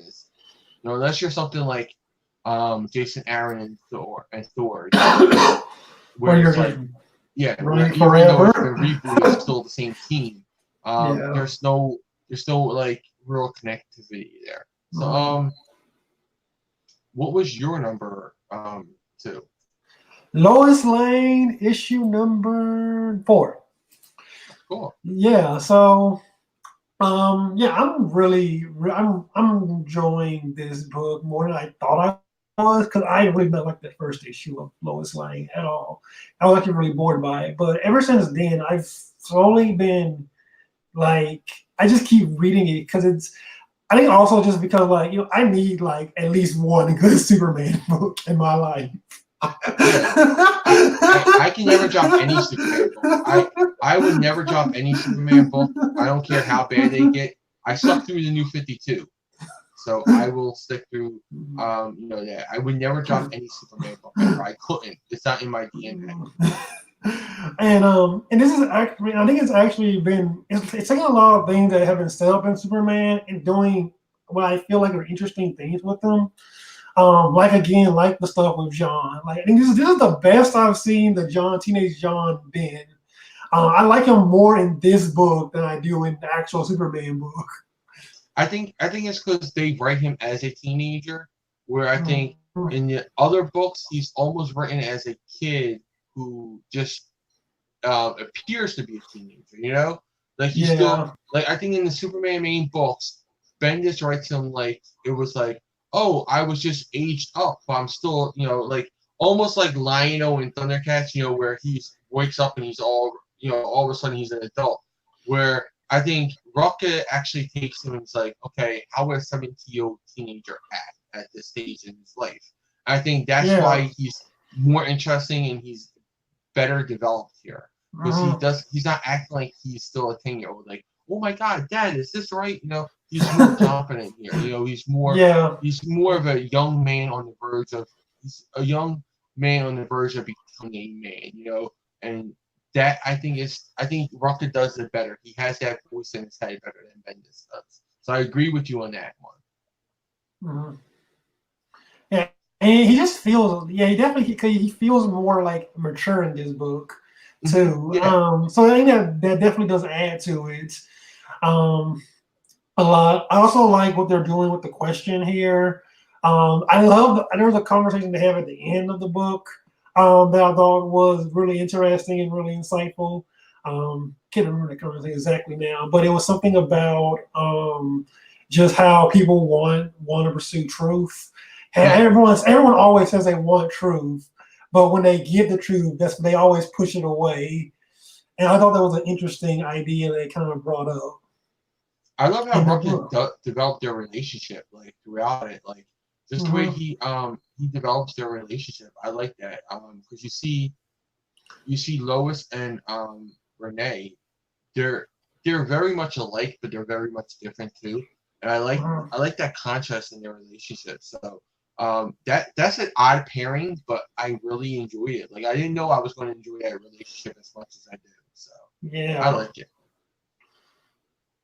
And this was, I think, my number 9 book.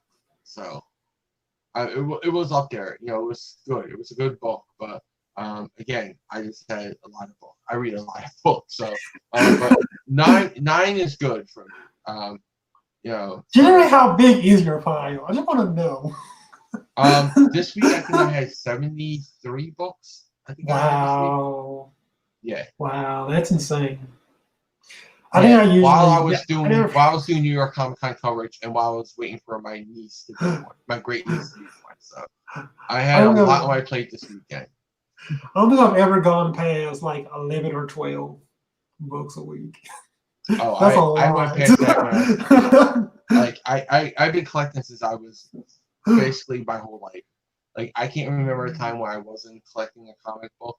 My dad used to buy them for me, and then when I got older, I started buying them with my allowance and stuff and my job money. I would when I got a job, I would go buy more books for my job. So I've never went without having a lot of books.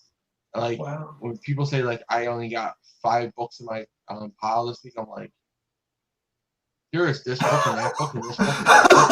How can you choose between this book and that book? Like it just blows my mind that people don't read that many. Which it's just like the same way people are blown by how many I read.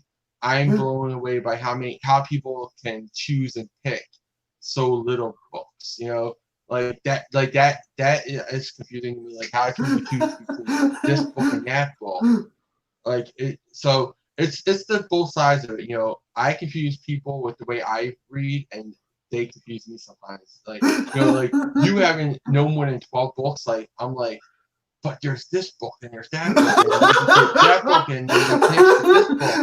Like I just think that when people say that. So like I see like both sides of it. I can see where like mine could be really daunting, but I also see like where yours I will always want more. Like with the lower amount I will always want more.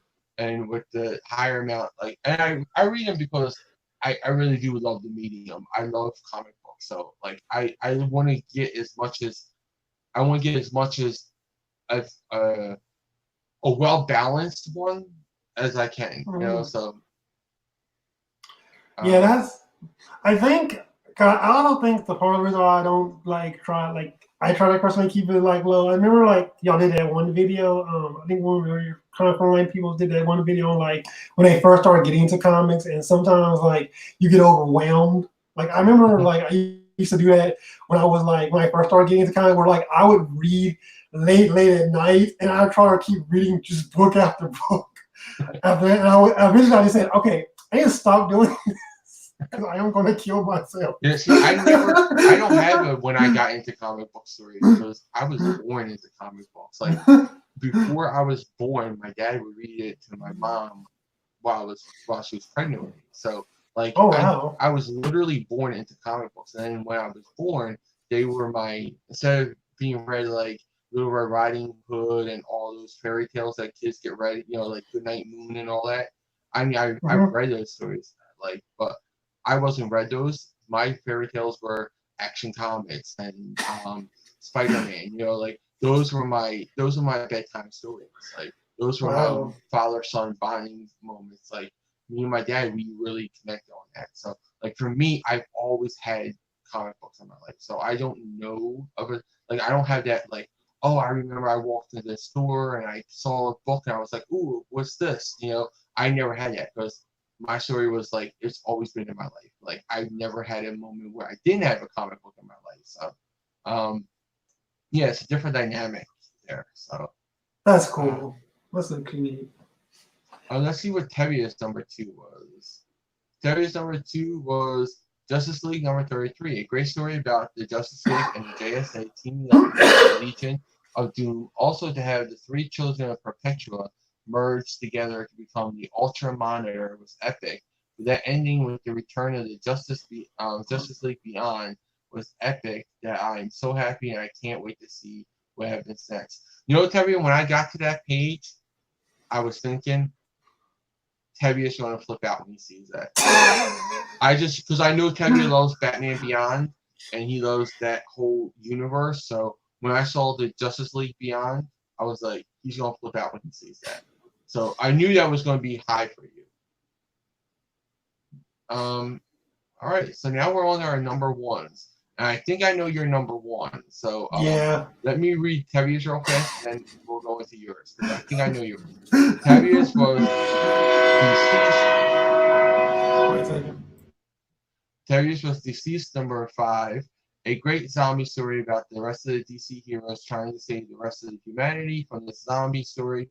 But my God, that ending with Superman getting infected by the Flash and saying goodbye to his family, to his wife, Lois Lane, his son John, and his mother Martha broke my heart into a million pieces because I was really sad to see Superman actually die and become a monster. That I'm going to be really intrigued on what's going to happen. But damn, it was a fantastic penultimate issue.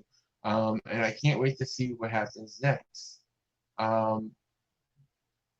Terry, I read all of them. I'm going to read all for the show. I'm always going to read all of them. So for you guys who want to add your top 5 to the Discord every week, I will be reading all of them because I want to hear all your thoughts on the book. So unless it gets to like where I got 40 people posted in there, then I wouldn't do it. But I would choose and pick. But for now, it's manageable. I'm going to be reading all of them.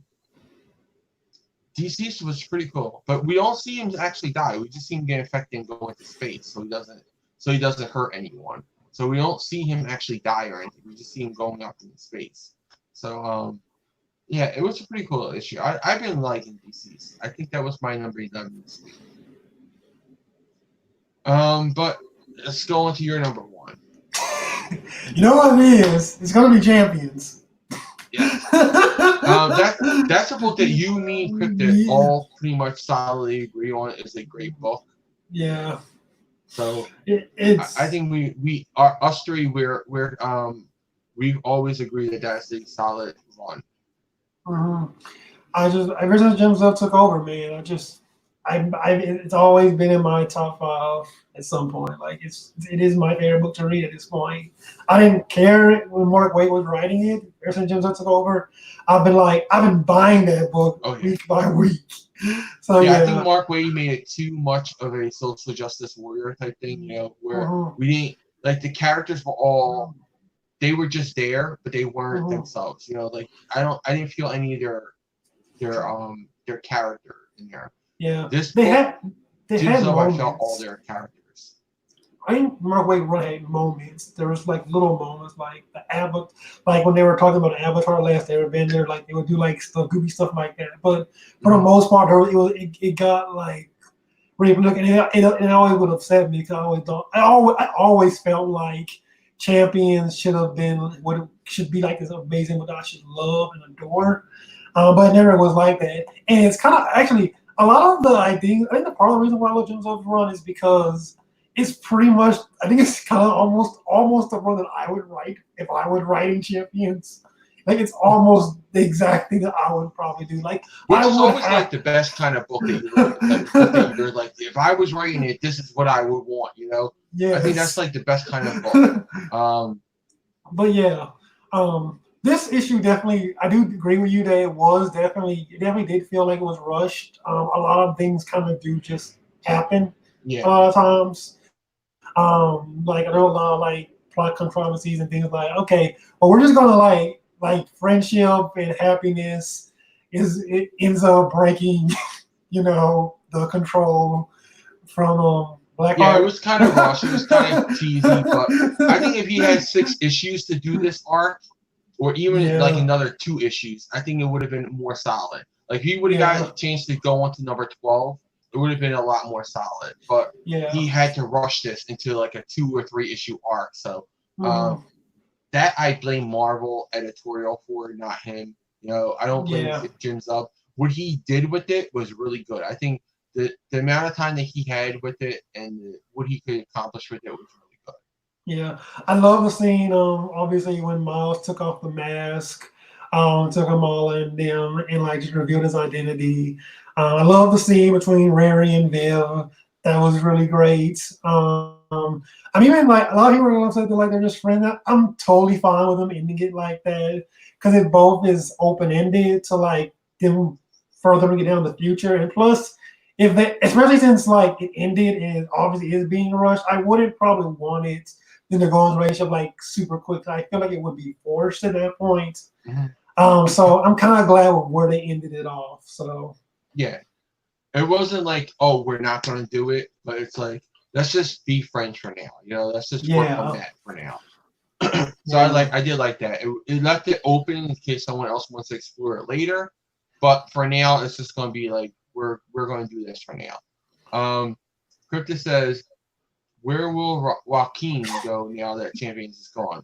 Well, probably in incoming, because he's going. They said at the end of this book it says the championship will be returning for incoming. So yeah, and we don't really know what's going to happen. Like what they haven't officially announced like a Young Avengers book or a new Champions book yet, so we don't know what's going to be happening with that. So yeah, Joaquin probably might pop up in one of those more than I think likely. you'll be probably pop up in the champion stuff because if they do Young Avengers based off of Marvel 1000, I think they're going to go with their traditional team Yeah, I or think they're all their going to original bring them. team.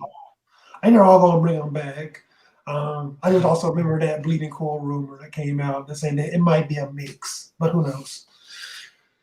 That's Let's why I just see. want to keep it open. Terry says, good question. Crypto says, Young Cyclops is the best thing about Mark Waid's Champions run. I agree. I think it was also because it kind of goes into the John Kent thing where I don't think anyone got Young Cyclops' voice right except for Mark Waid. I think he got Young Cyclops' voice right in that book. Where every other book that Young Cyclops was in, like X-Men, I think it was X-Men Blue and all that, his voice didn't sound fully right. But in Champions, his voice sounded right. And I think I, that's I why. I also think it helps with like the fact that it almost like because young he like from like a different like time like past, so he has all those things that he's coming like here. I think that might have also played a role in it. So anyway, Mark Waid did a good job with Cyclops too. I agree. So yeah. Kevin says, personally, I'm glad Young Cyclops is gone. Crypto says, I'm guessing Joaquin will be joining Ian Rogers and wherever the hell. I thought I wanted to know Ian Rogers more. I think that was the waste of a character. That was a complete waste of a character. They created him, they used him for like what 5 issues or something, less than that, and then they got rid of him. That was a Yeah. dumb move. That was honestly a dumb move. I loved him as Nomad, and I think when they got rid of him, it was a dumb decision. Let's see. Teddy says, how many It's still times? not it's still not Go as ahead. bad as it's still not as bad as Ian Rogers though. Cryptic like he still had something. He had an arc even if I just even think if he doesn't have he has a it. lot of. I think what cryptid means, and cryptid, you can say I'm wrong or not. But I think what he means is what I'm trying to say is like, he had a lot of potential, and they never dealt with it. Instead, they just like Yeah, it was I like guess so. here's a cool character that could have a lot of potential, but we're not ever going to show you him. And that's kind of that pissed me off a little bit with that because like I saw a lot of potential in him, and then they never went bad with that because that's a villain's child who was raised by Captain America.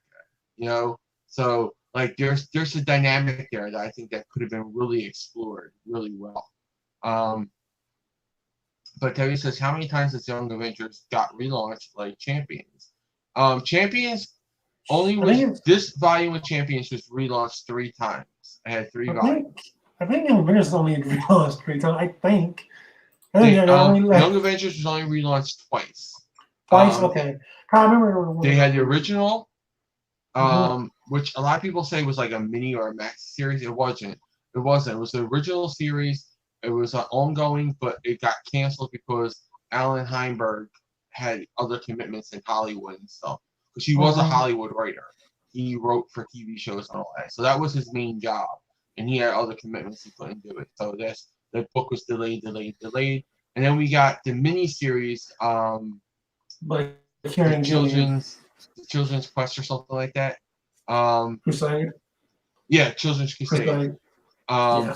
That was just a mini series that was tied into an event. So I don't count that as a real series.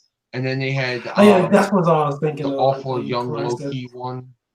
That one I hate. They had that one. With Karen Gillian, yeah, I remember that one. Yeah. Karen Gillian and yeah, I think that's what I was counting. I was counting the Children's Crusade as like its own thing. Yeah, a lot of people do, but I consider that as just an event tie-in book. Like I don't consider that as and that in the like Runaways tie-in like that. I just consider that all like tie-ins and event stuff, like not ongoing series. Because the Killian one was a real ongoing, and the Heinberg one was an ongoing. So those two I count. So there's only 2 actual volumes of it. Let's see. Terry says X-Men Blue was complete and utter mess. I had my ups and downs with that book. Yeah, you're spot on, Jay. That's what I meant. Okay, correct that. I thought so. Because me and you see eye to eye on that character. The original series was excellent, in my opinion. Dude, that was one of the best Marvel series in a long time. The Young Avengers, like, I'm totally obsessed with that book. I loved it. Alan Heinberg wrote the shit out of that.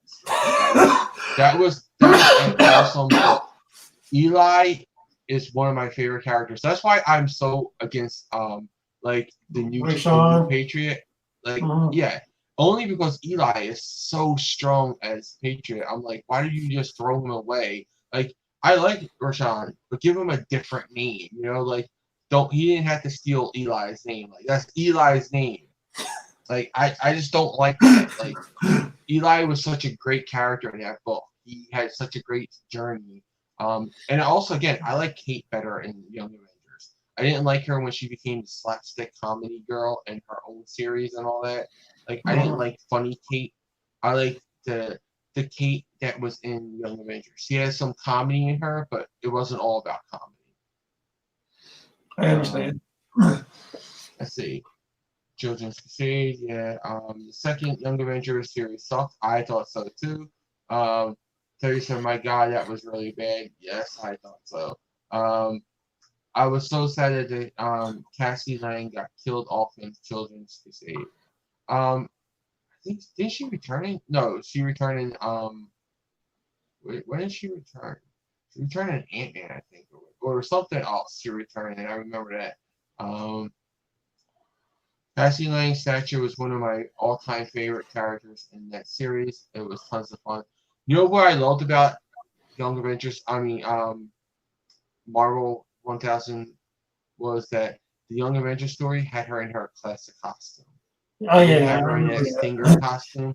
I don't like her as Stinger. I like her as Stature. It pretty much went back to like how the Alan Heinberg run pretty much looked like it was. Yes. I mean, Kate still had her new costume on, which I'm cool with. I don't really like that costume, but Kate has all bad costumes. You know, all her costumes were bad. I have not liked one of Kate Bishop costumes yet. I have not liked one of them. Someone needs to really design her a good costume. I haven't had a problem with them myself, but I'm not a costume person. I mean, it's not something that bugs me. You know, it's not like you know, like one of those costumes where you're like, oh my god, that's so horrible, get rid of it. But it's just Mhm. she's never had like a solid good costume, you know, like that Mhm. made sense and was functional and all that. Um, let's see. Cryptus says, but wait, wasn't there an original Patriot before Eli? Yeah, there was, but he was an older guy. You know, he was an older character, and he wasn't used for a decade. Like he wasn't used for like over 10 years or something. Mhm.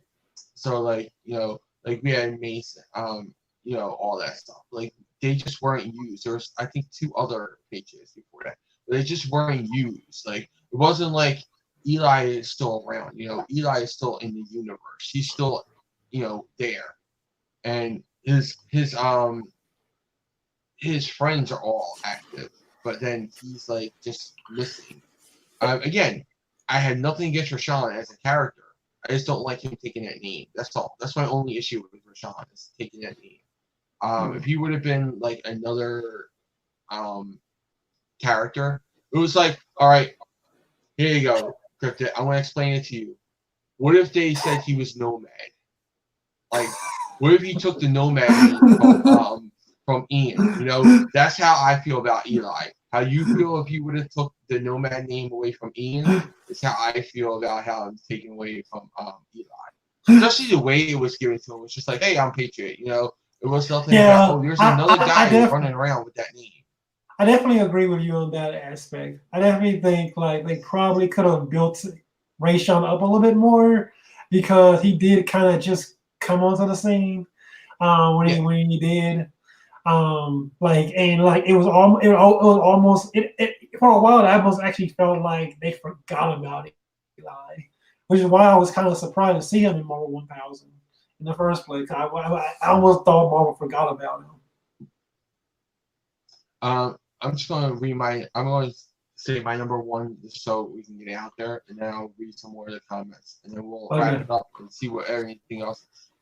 So my number one was Avatar: The Last Airbender, Imbalance Part 3 original graphic novel. I like it. I love how Dark Horse is continuing the Avatar and Legend of Korra universes. Like they're continuing these. Aang had to make the decision: does he strip another Bender's powers from them, or does he like try to take the harder way to fix the problem that was going on? Because in this town, there's benders and there's non-benders, and this I forget her name, but she drew together a group of people, a group of benders who wanted to get rid of the non-benders. You know, like they want to oppress the non-benders, and Aang had to stop her, and he had to do so without stripping her of her powers, because you know it's the easy way out just to strip them of powers. But what precedence does that set for what everybody he could all the benders could like really start hating him because fearing that he's going to strip them of what makes them who they are. Um, so I really like that choice that he had to make at the end of that. Yeah. And I like the just the way the chemistry of the cast is. It's nice to see that the stories continue after the show. That actually sounds interesting. Like the question of like morality and like what you should do with like a character who's obviously. I mean, like in one hand, like if you did take away her power, she would learn what it means to be a non-bender. At the same time, like yeah, it could be a bad thing because it makes people like he's gonna take away everyone's powers, and every time you're Yeah, gonna have a problem, you're gonna just strip away whatever energy they have left. So yeah, yeah. It's that's like that's where do you interesting. stop? Where do you draw that line? Because he took away the Fire Lord's power, and they're like, well, that was the guy who was trying to rule the world, and you had to do that. It was the only option to stop him. But Hmm. this one, he had to think like, do I want to just make that my go-to answer because it's so easy? So instead, he's helping to rebuild this town and heal the benders and the non-benders relationships. So I like that he's doing the harder way, and I think that's more what Aang would do too. It felt more in line with the character. So I do like that. I did like that book, but All right, let's go on to before I read some more questions, let's go on to your cover of the week. Did you have a cover of the week? Like a cover that you really like? Um, It doesn't have to be a book that you read. It could just I be a know, cover that you I saw. know. I like the Black Cat cover. Honestly, I think I love all the J. Scott Campbell covers. Yeah, he Throughout. does great covers. He does. I think I've even like Him and actually with Archer, him and Archer yeah. are like they're really great covers. Um, yeah, I like. Yeah, I think I was even like on like his site a couple of days ago, like looking at all his cover and thinking about buying a few of them. But yeah, Mine was the Fantastic Four #15 cover. I don't know oh yeah, why. that I was just love cool. that image of them being in the ship like that. It just looks really cool. Like that cover image is just really cool for me. Um, and let's do our most anticipated while we're here. What are you looking Okay, forward to next week? okay. Let me see. Let me just check to see what's coming out next week. Okay. Um, Uh, you if you want, you can go right to the Comic Fanatic site. I have okay, um I have up there shipping this week. That tells you every book from every company that's coming out. So cool. um That's helpful. while you're looking for that, I'm gonna tell mine. Um for the first time ever, I had three books all by Boom. I had Cool. Hellmouth #1, the beginning of the Buffy Angel crossover event. Go Go Power Rangers #24, and Power Rangers the Psychopath original graphic novel. So those are my three that are coming out next week. That's what I wanted. Those are my three most anticipated. Let me just. Let me see if anyone. Um, I'll read some comments while you're doing that. Okay then. Let's see.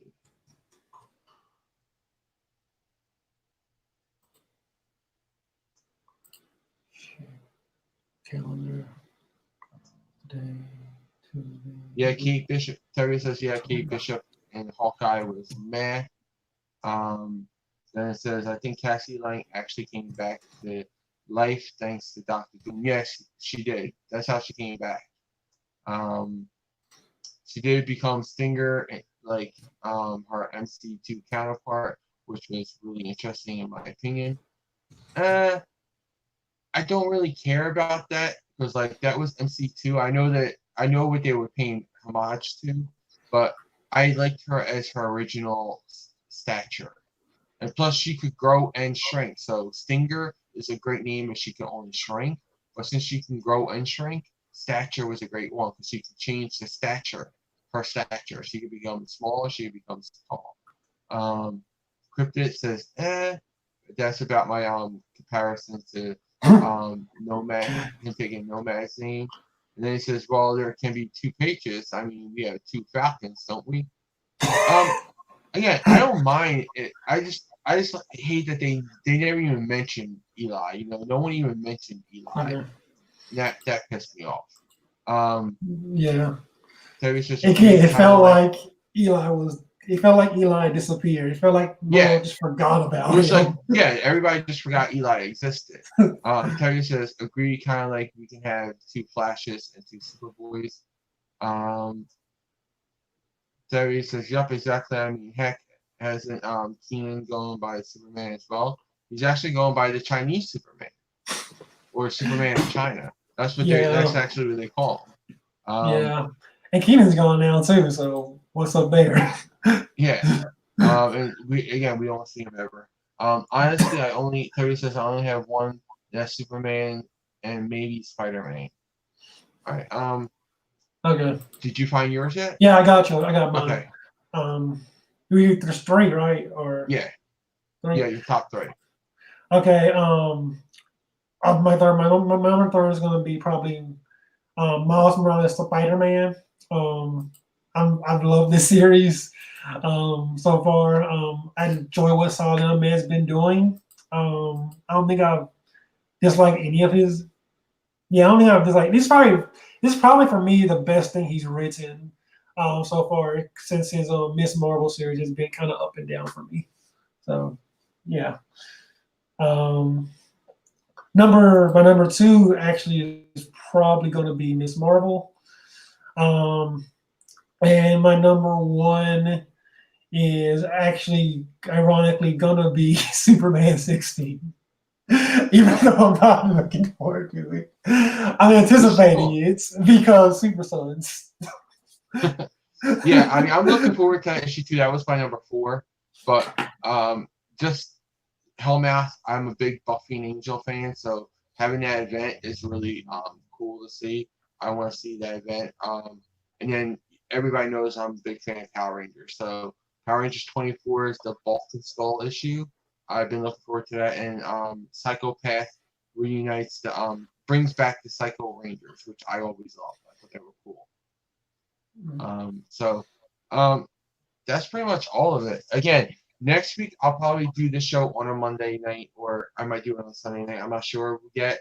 And then I'll do most anticipated as a separate show. I'm thinking about doing that way so I can read off a couple books that are coming out and get more people's input on what's coming out. So that's what I'm trying to think about doing right now. This show format could change up, but it's always going to have a top 5. It's always going to have hot topics. So I really encourage everyone to join the Discord and post your hot topics. Like if you find a link to an article on either Comic Phanatic or any of the other sites that are out there, and you want that to be a topic that's talked about on the hot topics side, post it there. This way I know what you guys want to talk about that week. So because I don't want to be like, oh, these are interesting things that I find. These are news topics that I find interesting. I want to know what you guys find interesting as well. So share your news articles there that you want to be talked about. Let's see. Cryptid says, great show, guys. Thank you, Cryptid. And you're welcome to join anytime you want. Even if you're off camera, you can still be on the show. You can still, talk if you want. You can just shut your camera off and be your voice. So, if you want it, the invitation is going to be open for you, Cryptid. Okay. But is there anything else you want to talk about, Brethren, while we're still on? Nope. I'm probably gonna try to read all my comics tomorrow, guys, if I can, to see what else I can add or change for the comic frontline show. But other than that, I don't got anything else. All right. Tevye also says great show. Thank you, Tevye. Thanks. And that would be it for this show. So I will be on Friday. I have it's going to be TJIF. It's going to be a little big screen, and we're going to be talking about the Joker movie. And that's my guess is going to be Real School, Mike from Real School. So he got to see it, I think, a month ago or something like that. He got to see it early. He got to see it at a film festival. So we're going to be talking about that on Friday night, 10 o'clock p.m. Eastern time. I'm not sure if any of the other, if Rob, Joe, or Tony are going to come on. They're all invited, so I'm not sure which one of them are going to come on because they have to see if they can see the movie in time and all that. So, but I will be promoting that starting tomorrow online and all that. So I'll let you know more about that. But I'm also going. I think I'll have another show next week at TJIF show next week too. I'm not sure which one it'll be next the Friday after that, but again, stay tuned to Comic Phanatic. There's a live stream schedule, so you'll always see my live stream schedule, and yeah. So Brevin, what can people expect to come out from you? I know you say you got Review Champions coming out. Yeah, I got all my 4 comic reviews for the books I just named out for my top 5, which is just my 4 books I usually read beforehand. All those reviews will be coming out probably tomorrow morning, probably, or tomorrow evening. I've already recorded them. They're already recorded. They're just on my computer. I just got to upload them. So, cool. I'll be sure to check them out when they go up tomorrow. Okay. Or whenever you post them up. And there's also a YouTube page on our Discord. So the Discord does have a We2 spot where you can post your if you want to share your videos on there. That's the place to do that on the Discord. So everybody, please feel free to do that. And that would be it for this. Of course, follow Brevin Campbell at Brevin Campbell 12 on Twitter, and Brevin Campbell on YouTube. I'm sorry, yeah, Twitter YouTube. Secrets Fan.